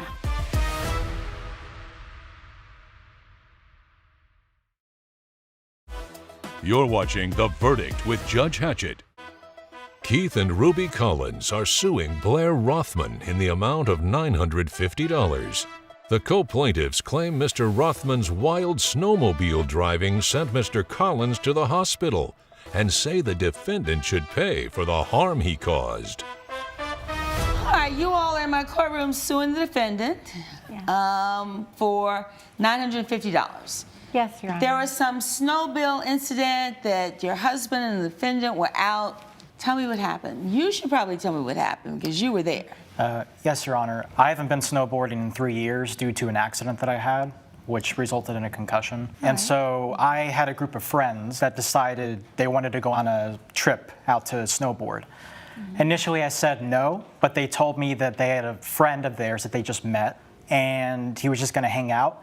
And so what happened? Well, we got to know each other. We on Friday night we hung out at a bar. We got really, really drunk, and then next day we kind of relaxed. And I got to know Blair a little bit, and he seemed pretty cool. All right. Blair suggests, hey, maybe we should go for a snowmobile ride. All right. So Blair, you all are sitting around. Yes, Your Honor. So tell me what happened. I myself, I had an injury from about 7 years ago, so I can't ski or snowboard myself because it's painful for me. So Sunday, the guys, they want to go skiing and snowboarding. I don't want to sit around. I want to go snowmobiling. I've been active my whole life. So I asked Keith here, hey, let's go snowmobiling. He said he's never done it before, but I have, and I said, it's not a problem, let's go. You all weren't hungover at this point? No. No. Coming up. He's tugging at my collar, yelling at me, slow down, screaming and crying, and it was terrible. The whole ride, almost an hour, so I was dealing with that. Yeah, Your Honor. So why not stop and say, get out?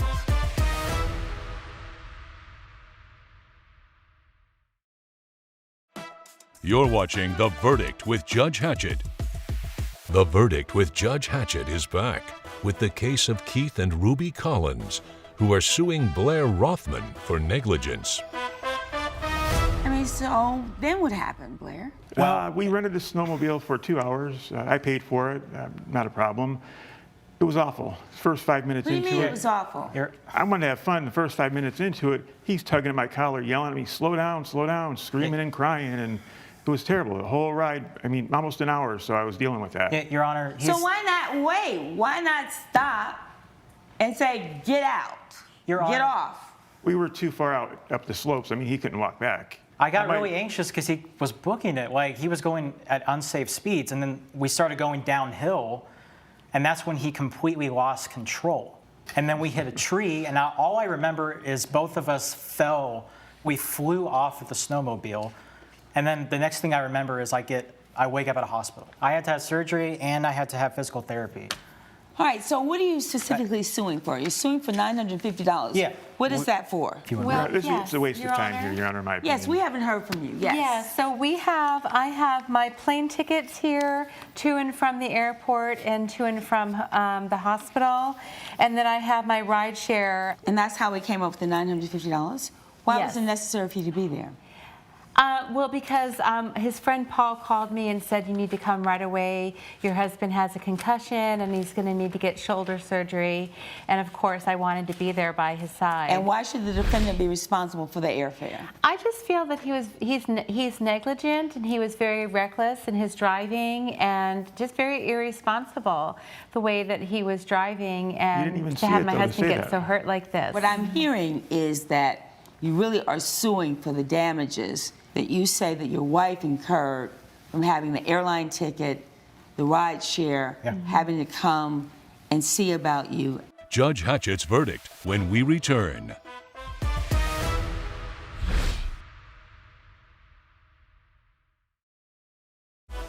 You're watching The Verdict with Judge Hatchett. All right, let me tell you what I think, which is the only opinion that really counts in here, right? I think this is unfortunate. I think Blair, honestly, I would have taken him back, because he was anxious. He'd been hurt before. I think he was anxious. The first red flag is that he wouldn't get on the snowmobile by himself. That was the first red flag. Then he gets on with you. I believe that he was more anxious than he's admitting that he was anxious. And I agree with you. If he had been hurt in an accident, she would have come regardless of the circumstances. And because of that, I'm going to deny your claim for $950. I am sorry that this happened. I'm glad that you recovered. But to hold him responsible for that under these circumstances, I don't think is appropriate. And therefore, I'm denying the claim for $950. And I wish you both well. But let's be very clear. If you're not comfortable, you've got to say, stop. I want to get off.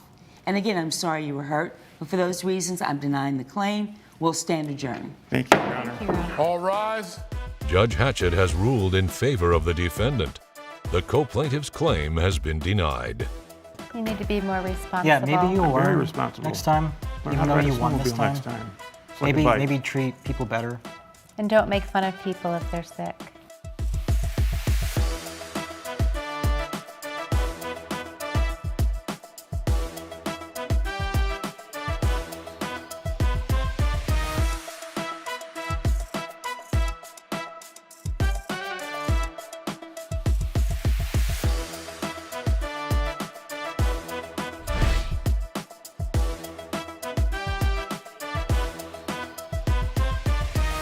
This has been a production of Allen Media Group.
All rise. This is Deeper Than Money. Talk to me. I want viewers watching my show to believe in themselves. Judge Hatchett is compelling. If he is not going to honor you, he needs to be gone. Compassionate. I don't want you to give up on your dreams. I don't. And I want to figure out how we get this straight. She's powerful. If I were in this situation, I would have put you out too. And she's on the bench. I feel like I'm being judged here. That's what I do.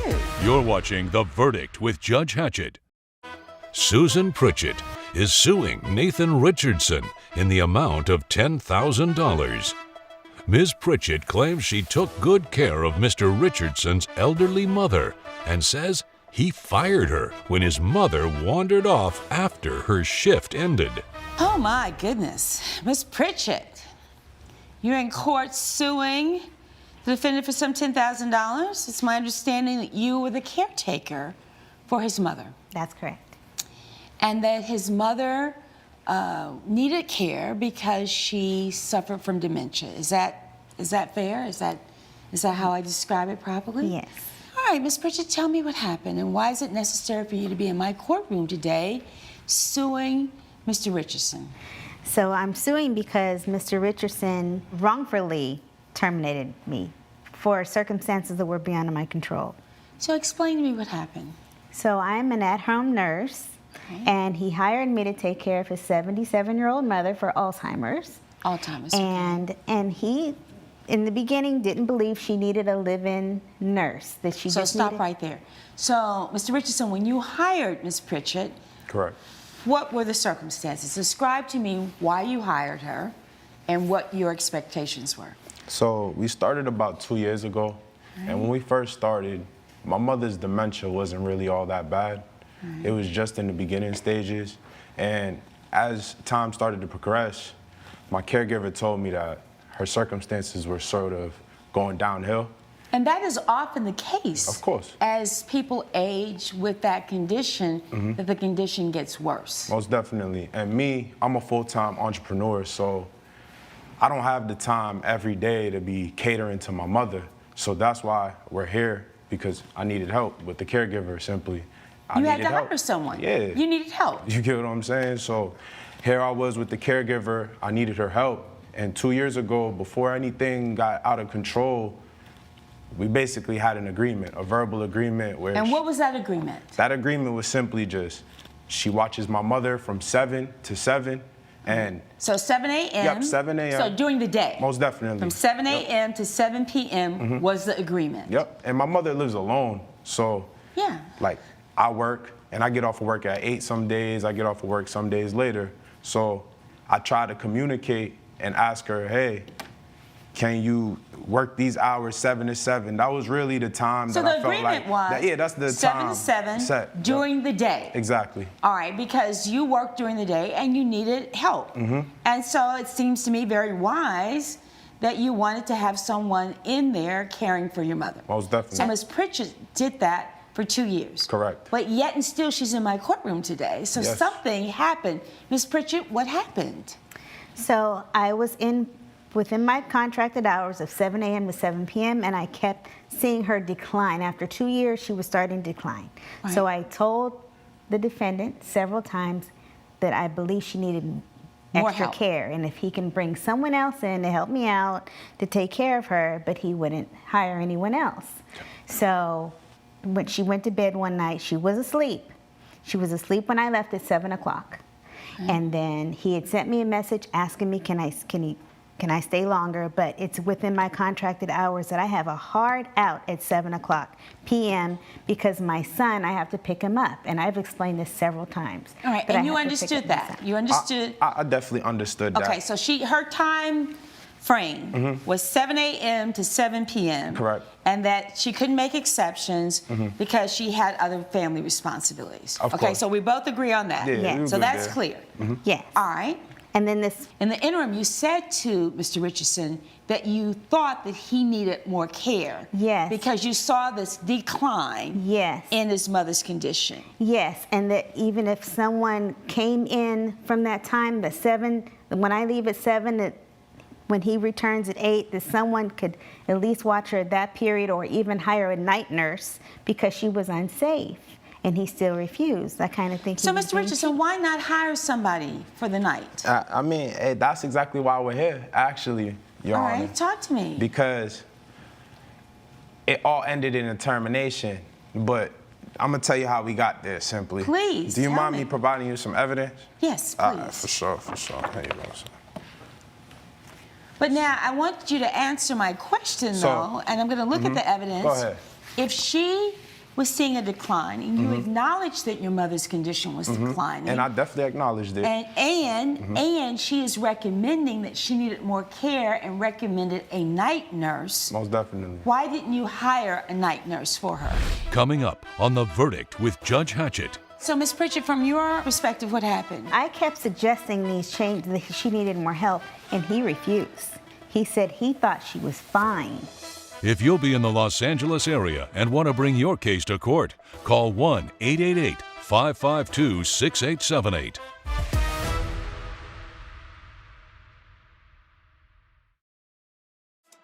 You're watching The Verdict with Judge Hatchett. The Verdict with Judge Hatchett is back with the case of Susan Pritchett, who is suing Nathan Richardson for unpaid wages. So you're telling me that the reason she was terminated is because she was replaced with somebody else? Most definitely she was replaced. So you because- replaced her with somebody 24/7? Yep, somebody who lives in the house now with my mother. Full-time living nurse. Interesting. All right, so Ms. Pritchett, from your perspective, what happened? Okay, so I kept suggesting these changes, that she needed more help, and he refused. He said he thought she was fine. So with that being said, we moved on with my regular schedule, and then one night, I went home at 7 o'clock like usual, and he had sent me a text saying he'll be late, but when I left, I got a frantic call at 8 o'clock at night saying So, excuse me, that is the text exchange we're talking about right now.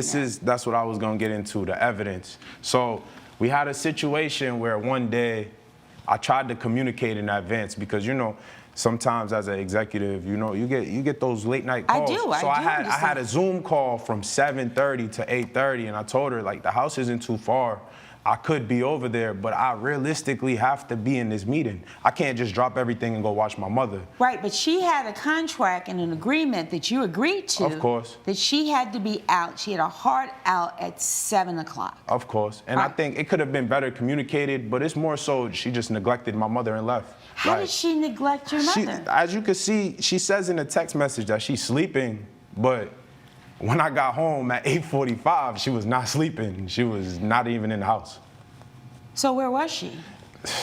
Would you like to tell her where she was? Well, when you called me, when the defendant called me, he said my mother's missing. And so I assumed she must have gotten confused at some point and left. But when I left the house, she was asleep. Right. So I immediately went to his house. I went with him, and for 2 hours we went around looking for her. And then finally we got a call from the neighbor saying she's safe at their house. Thank goodness. Yeah. Thank goodness. We got her back home, put her in the bed, and then he tells me it's my fault. He blamed me for it happening. She's lucky that she's safe now. Think about it. I am thinking about it, Mr. My mother Richardson. could have been anywhere. Yes, I am thinking about it. She had a contract. There was an agreement that she had to be out by 7. You had a Zoom call. You could not get there. But you've also told me in sworn testimony that you typically didn't leave work every night until 8. So this is not the first time that your mother's been left at home alone. And so how is it Miss Pritchett's fault that when she left, she fulfilled her responsibilities and left at 7 p.m. You did not get there until 8:45. She then gets this call, and she then comes to try to help find your mother. How is it that it's her fault that your mother went missing? Exactly. That's what I'm trying to understand. My role as a judge is to hear both sides and to listen clearly to both sides. But you're not telling me how this is her fault. Exactly. It was communicated in advance that I would be home late, and I just think that we could have worked something out. And there was a strong lack of communication, but also it's just like I could hire someone else, or I could pay her. But at the end of the day, by hiring someone else, they're there full time. They're there all day. So now I took it upon myself. Like, she gave me great advice. She would tell me, every day, your mother's getting sick, your mother's getting sick, your mother's getting sick. Like, think about all the trauma that comes with that. Like, I'm literally emotionally distressed by all of this. Like, I know she's sick. You get what I'm saying? That's why I'm paying you to help me. But Your Honor, does that not make sense? It does make sense, but Mr. Richardson, what I'm trying to get you to understand is that your agreement with Ms. Pritchett was from 7 a.m. to 7 p.m. I'm going to say it again. It was not her responsibility for your mother after 7 p.m. Even if you communicated to her that you needed to be late, she has always said, I have to be gone by 7:30. Now, if you were that concerned, it would have, well, you got a 24-hour care now, but on that evening, I have done Zooms in different places. I've done Zooms, outside the soccer field for my grandchildren. Listen, you have to do what you have to do, right? Got to get there to cheer, but you got to be on the Zoom call. My point is that I know that your business is important. You're an entrepreneur. With that comes enormous responsibilities, That is not lost on me. But you have not made it clear to me why this woman was responsible for your mother being missing that night. Mr. Richardson? Your Honor, can I say something? Yes. I cared about her too. I knew her more than anybody else knew her. I knew her better than her own son knew her. And when she came up disappearing, I came back immediately, even though I had my own child at home and I had to find someone to take care of him for me to get back over there to help him find his mom. Right. Just as he loves his mom, I have responsibilities for my child too. So I get to my child, he calls with this thing. It's very upsetting that she's missing because I care. I've been 2 years with her, 12 hours a day. So then I go back home, I get someone else to help keep my kids so I can run over and help them with her. That's outside of my contracted hours. That's not when I'm supposed to be there. So you can't hold me neglectful when that's not when I'm supposed to be there. Coming up. You are suing for $10,000. Tell me what that $10,000 is based on. When he terminated me, I've been out of work for so many months. I'm worth more than this.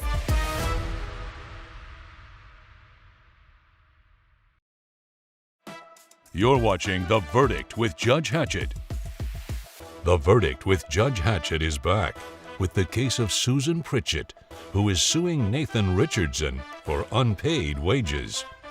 So you are suing for $10,000. Tell me what that $10,000 is based on, Ms. Pritchett. For missed work, I'm worth more than this, than what he gave me. I feel like he should respect me for what I've done with his family and not treat me the way he has, but I'm owed more than this. But in California, I'm only allowed to sue for $10,000, so that's what I'm doing. But he owes me more than that. Welcome to California. Mr. Richardson, this woman has been with your mother 12 hours a day for 2 years. You know, and I think that she was honest in saying she needs more care. Well, we could have worked together on finding someone else together if I can't do the job the way I'm supposed to, because I know her more than anybody else. I can help train someone, excuse you, I can help train someone. That's an abrupt change from one person to another without a bridge. You could provide the bridge. So that I can work with that person, and then they learn their job, and then we can kind of make a smoother transition that way, especially with dementia and Alzheimer's. You don't just go from switching like that, which was a breach of my contract. I have my contract here. I'd like to see that contract, It's going to be easier. Your Honor, put yourself in my shoes for real. You come home that day and your mother just missing. What you gonna do? You gonna go crazy. That's simply what happened. I don't disagree with that. I don't disagree with that, Mr. Richardson. Listen, my mother didn't suffer from dementia or Alzheimer's, thank God. But we were in a crowded place in New York. We had gone to see the theater. I turned my back to try to find a cab. I look around, I don't see her. I was like, oh my God. Coming up. I'm sure you're thinking, what if she's not alive anymore? That's why I was trying to avoid that happening to her in the first place. And I didn't believe want her that, to be Ms. left Pritchett. where she'd have no care. I believe that.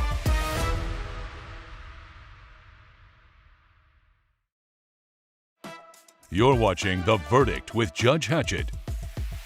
The Verdict with Judge Hatchett is back with the case of Susan Pritchett, who is suing Nathan Richardson for unpaid wages.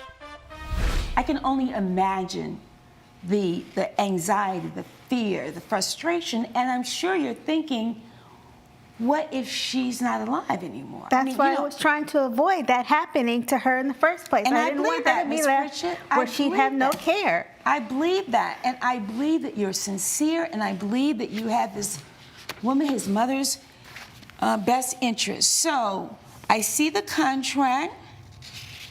I see how you were paid. And so you're basically saying that this is 4 months? It's 3. It's 3 months. It's a little under 3 months. Okay.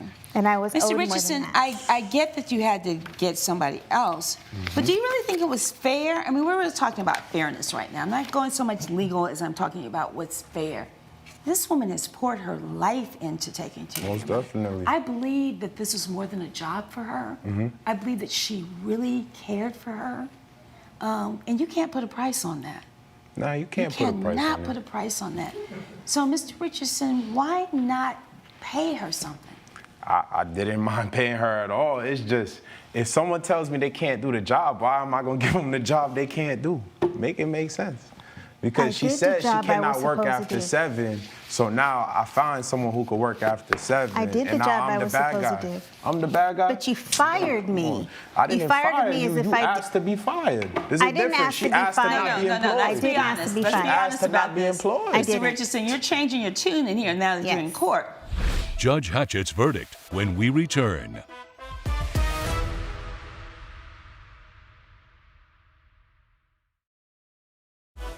You're watching The Verdict with Judge Hatchett.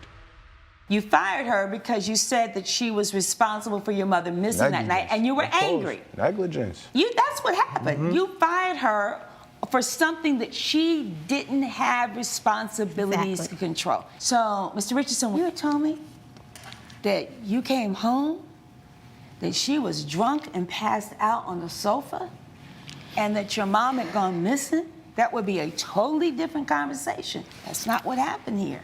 That is not what happened here. I am going to give you 6 months. I think she's entitled to the money. I'm entering judgment for the plaintiff, but I understand your situation. I understand you're an entrepreneur. I'm going to give you 12 months, but I am entering judgment in favor of the plaintiff in this situation because you really terminated her because of something that she didn't have control over. And if I thought for a second that she was negligent, I would be all over her. She was not. I believe she had your mother's best interest in heart, and you should be thankful that she was there for the 2 years that she gave you service. If nothing further, judgment in favor of the plaintiff, we will stand adjourned. All rise. Judge Hatchett has ruled in favor of the plaintiff. The defendant has been ordered to pay $10,000. You should have never treated me this way. Man, at least I got a new nanny. All right, gather your belongings. Let's exit this way.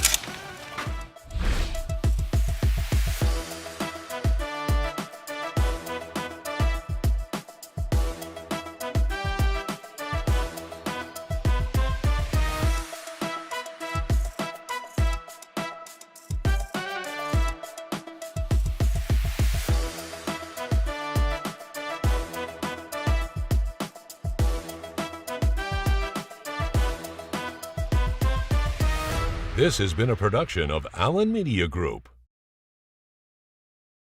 All rise. This is Deeper Than Money. Talk to me. I want viewers watching my show to believe in themselves. Judge Hatchett is compelling. If he is not going to honor you, he needs to be gone. Compassionate. I don't want you to give up on your dreams. I don't. And I want to figure out how we get this straight. She's powerful. If I were in this situation, I would have put you out too. And she's on the bench. I feel like I'm being judged here. That's what I do. You're watching The Verdict with Judge Hatchett. Lily Coleman is suing Cecily Coleman in the amount of $25,000. Ms. Coleman claims her father set aside money for her college tuition and says after his sudden death, her mother spent it all. Whew, Lily. You know, obviously I've read this complaint. I mean, this breaks my heart. It breaks my heart for so many reasons. Obviously, I'm disciplined. I have an oath that I've taken to be a judge. But I'm also a mother, you know, and it always just pulls at my heart when I see situations like this when you're all on opposite sides of the courtroom. But you're in here suing your mother. Yes. For $25,000. Yes. Talk to me. What is going on? I'm suing my mom for $25,000 because she used my college fund after my dad died. When did your dad die? How long ago? A few years ago. He died right before my senior year, so before I graduated. Oh, my. And there was a $25,000 college fund that your husband left for your daughter's college? We had set aside $25,000 to be used for her college, and he was working. I was a stay-at-home mom. So, yeah, but we had to use it in order to pay the house off after he died. We just got into I just got into a financial situation, and I had nowhere else to turn, or else we would have lost the house. So what was the arrangement? Was this in a trust fund? Was this in a savings account? We just had a savings account. A savings account for her college? For her college fund, yes. So how were you supposed to live after your husband died? I mean, it sounds like to me you're saying, but Judge, I had to use the college fund to live. Right. Is that what I'm hearing? Yes. That you were based on the complaint, I understand that you were on the verge of losing the house. Yes. The house is going to be foreclosed on. Yes. Yes, I have the paperwork for that too. So show me, tell me, I need to understand what happened. So my husband was killed in a car accident. Oh my God. And sorry. Yeah, it was the worst day of my life. Unfortunately, that situation brought us together. So why didn't you all get along? Tell me. You know, obviously I'm going to rule on the money but there's more happening here. Right. Between the two of you than this $25,000, which is significant. But why weren't you all getting along? You know, we painted She a was a picture. daddy's girl. She was definitely a daddy's girl. Definitely a daddy's girl. We painted a picture when we put our lives together, my husband and I, and found out we were pregnant and we had a girl, and you know, everything turned pink and bows, and you have the picture perfect life that you plan out. Right. Only child? Only child. We had her, and right away I had postpartum. I was unable to breastfeed, and I just felt like a failure, and there was such a disconnect there. I did go to a breastfeeding specialist. She tried to help. My husband was so supportive, and I tried the pump. We tried so many different things, and it ended up in tears almost every night. Yeah. So we had to move on from there and just use formula, which my husband was very supportive about. And so he took a lot of the initiative in feeding her, which created a lot of that time, that just time together, that bonding time. And since then, she's just been a daddy's girl. She's more of a tomboy, I'm more of a girly girl. And she just spent more time with him. She went fishing and playing golf, things that, you know, sometimes I just felt like a third wheel. Right. Well, you lost your dad tragically.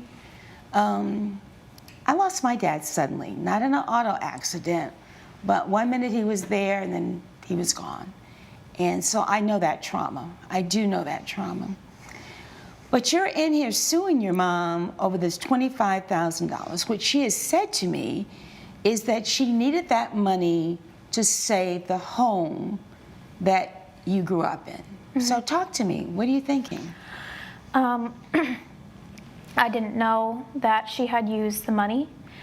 I always thought that it was there. My dad had told me that when I was ready to go to college, that I would have money that he set aside for me to go to college, and I felt like he really believed in me and wanted me to go to college. And so when I went to start applying and putting it together and asked her about the money, it was gone. It was already spent, and I didn't have a choice or a say in it. And I think it was too much for me. Coming up on The Verdict with Judge Hatchett. We don't really sit down and have conversations. It's usually either one-sided. We even tried to get counseling together. You did? You did try to get counseling together? Yes, we tried to get counseling. You say no. If you'll be in the Los Angeles area and want to bring your case to court, call 1-888-552-6878.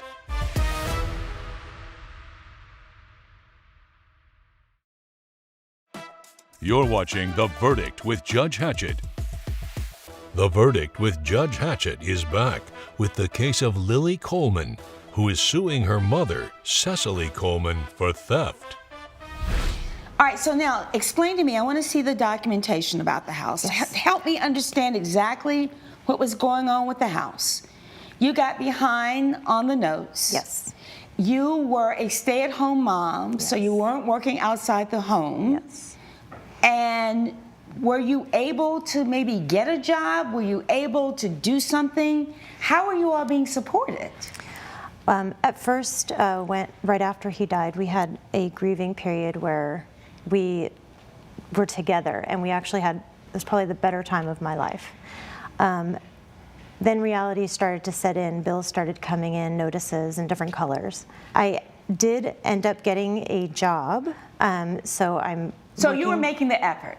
You did apply. You weren't just sitting at home wringing your hands. Absolutely. You were making the effort to try to find some source of income into the home. Yes, yes. Right. But it was just a lot more than I can handle. Right. The mortgage and keeping up with everything. How much is the mortgage? The mortgage was $4,000 a month.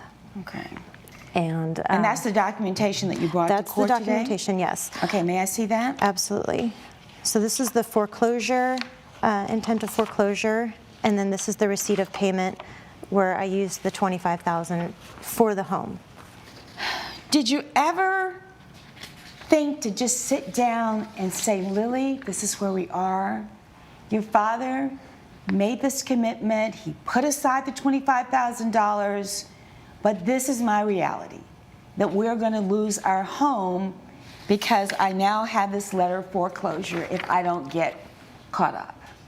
Did you ever think to just sit down and have that conversation with her? We don't really sit down and have conversations. It's usually either one-sided. We even tried to get counseling together. You did? You did try to get counseling together? Yes, we tried to get counseling. You say no. No. No, she didn't try to get counseling? She wanted me to, but I didn't want to. Tell me why. I felt like it was being forced on me, and I wasn't ready to. And you were angry. Open up, and yeah. I mean, let's get real about this. You were angry. You were grieving. Your father's gone. He was snatched from you, in a sense, in a car accident. And one minute he's with you, and then he's gone. Would it have helped if your mother had sat down and said, Lily, I need this money to save our home? Would it have helped? I would have liked her to tell me what was going on and at least talk about it with me. That would have been. Anytime we sit down, it's not just a conversation like that. It's backlash, it's anger. She was still grieving in a very different way than I was. I wish, Lily, that you had really been open, though, to going to counseling. I understand why you didn't. I understand that you probably weren't in a headspace to go to counseling, but it may have helped. And so you're saying that you couldn't talk to her, you made the unilateral decision to spend the money to save the home. Yes, not by myself. I mean, I prayed about it. I thought about it. I went through all the numbers. I talked to some friends. And financially, and just to have a roof over our head, I think that was the best decision to use the money. We can figure everything else out later, but now we're here, so. What will it take to fix this? Starting with you first. What will it take to fix this? I would love her to live in the house with me and go to a community college, start off that way, and I will do whatever I can to help her. Whatever financial needs, I will get a second job. I don't know. We just don't talk, and I don't know what else to do. Obviously, I'm going to rule on this money. Lily, I'm going to rule on the money. But there is a bigger piece to this than the money. You will go to college. We're going to figure that out today before you leave this courthouse. I feel like right now I really need my space, and I think that this would help me get my freedom, having the money to go to college and just separate for a little bit so that I can figure out how to be on my own and not feel like I'm being so suffocated all the time. We're going to work this out. All right, but more importantly, before we leave this courtroom, I want to know what you all are willing to commit to. What are you willing to commit to?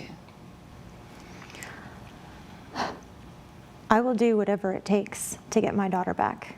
I don't want to leave her like this. And I'm not sure if she wants to. I think she's hurting. And I think it's going to take some time. In fact, I know it's going to take some time. You're hurting deeply, and you both are in different ways.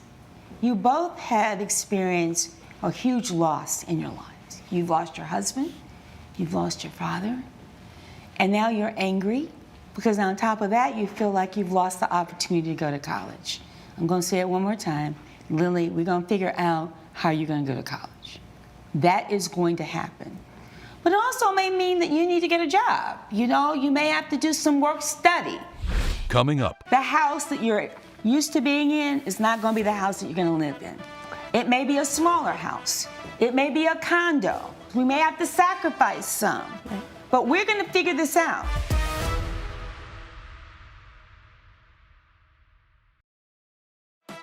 You're watching The Verdict with Judge Hatchett. The Verdict with Judge Hatchett is back with the case of Lily Coleman, who is suing her mother, Cecily Coleman, for theft. I also need you to make sure that we get an appointment for you for a good financial advisor. Okay. My team is going to work on that with you, get you an appointment, and you're going to sit down. Maybe the house that you're used to being in is not going to be the house that you're going to live in.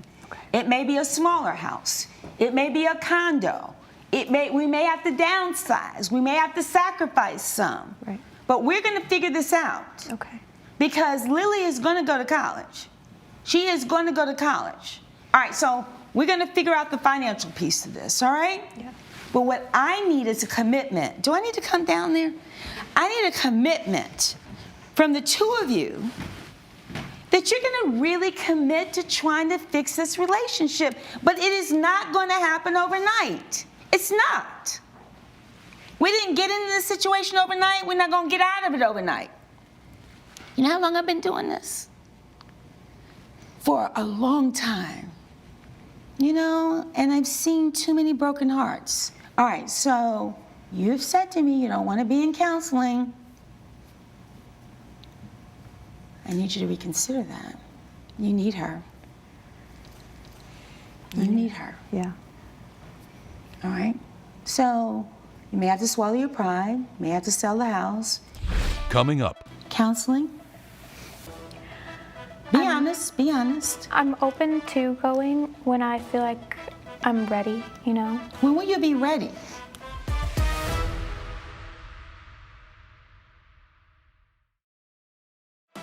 You're watching The Verdict with Judge Hatchett.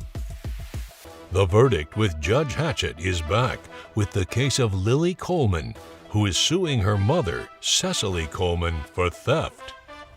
You may have to downsize.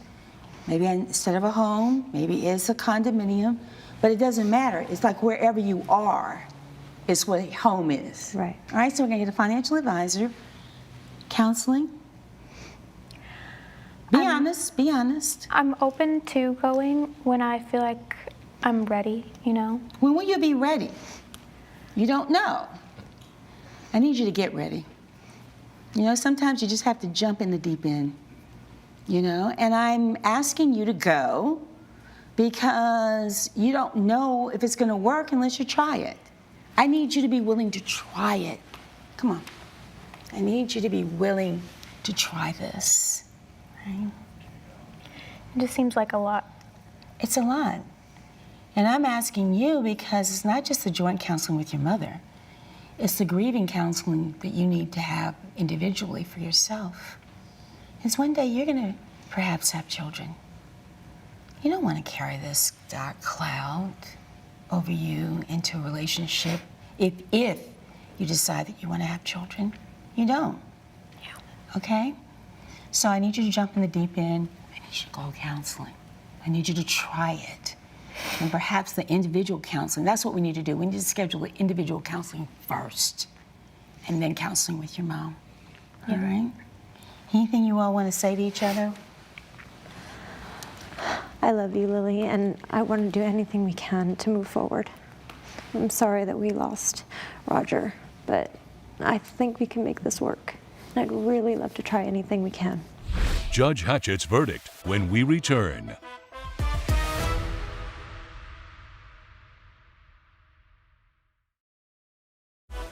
You're watching The Verdict with Judge Hatchett.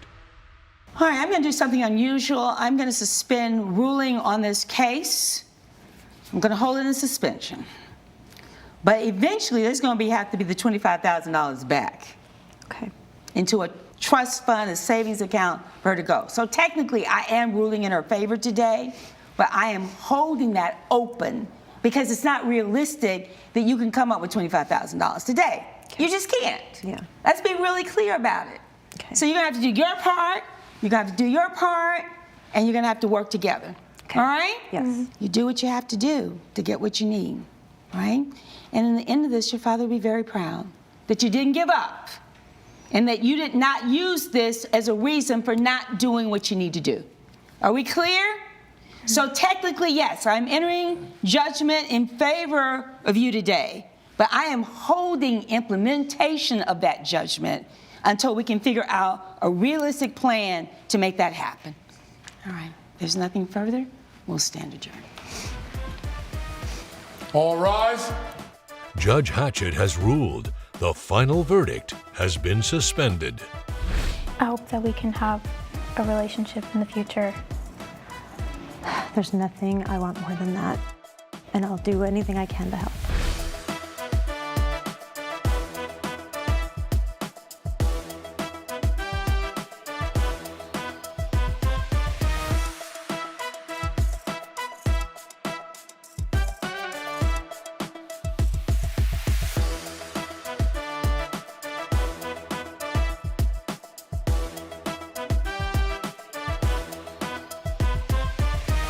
This has been a production of Allen Media Group.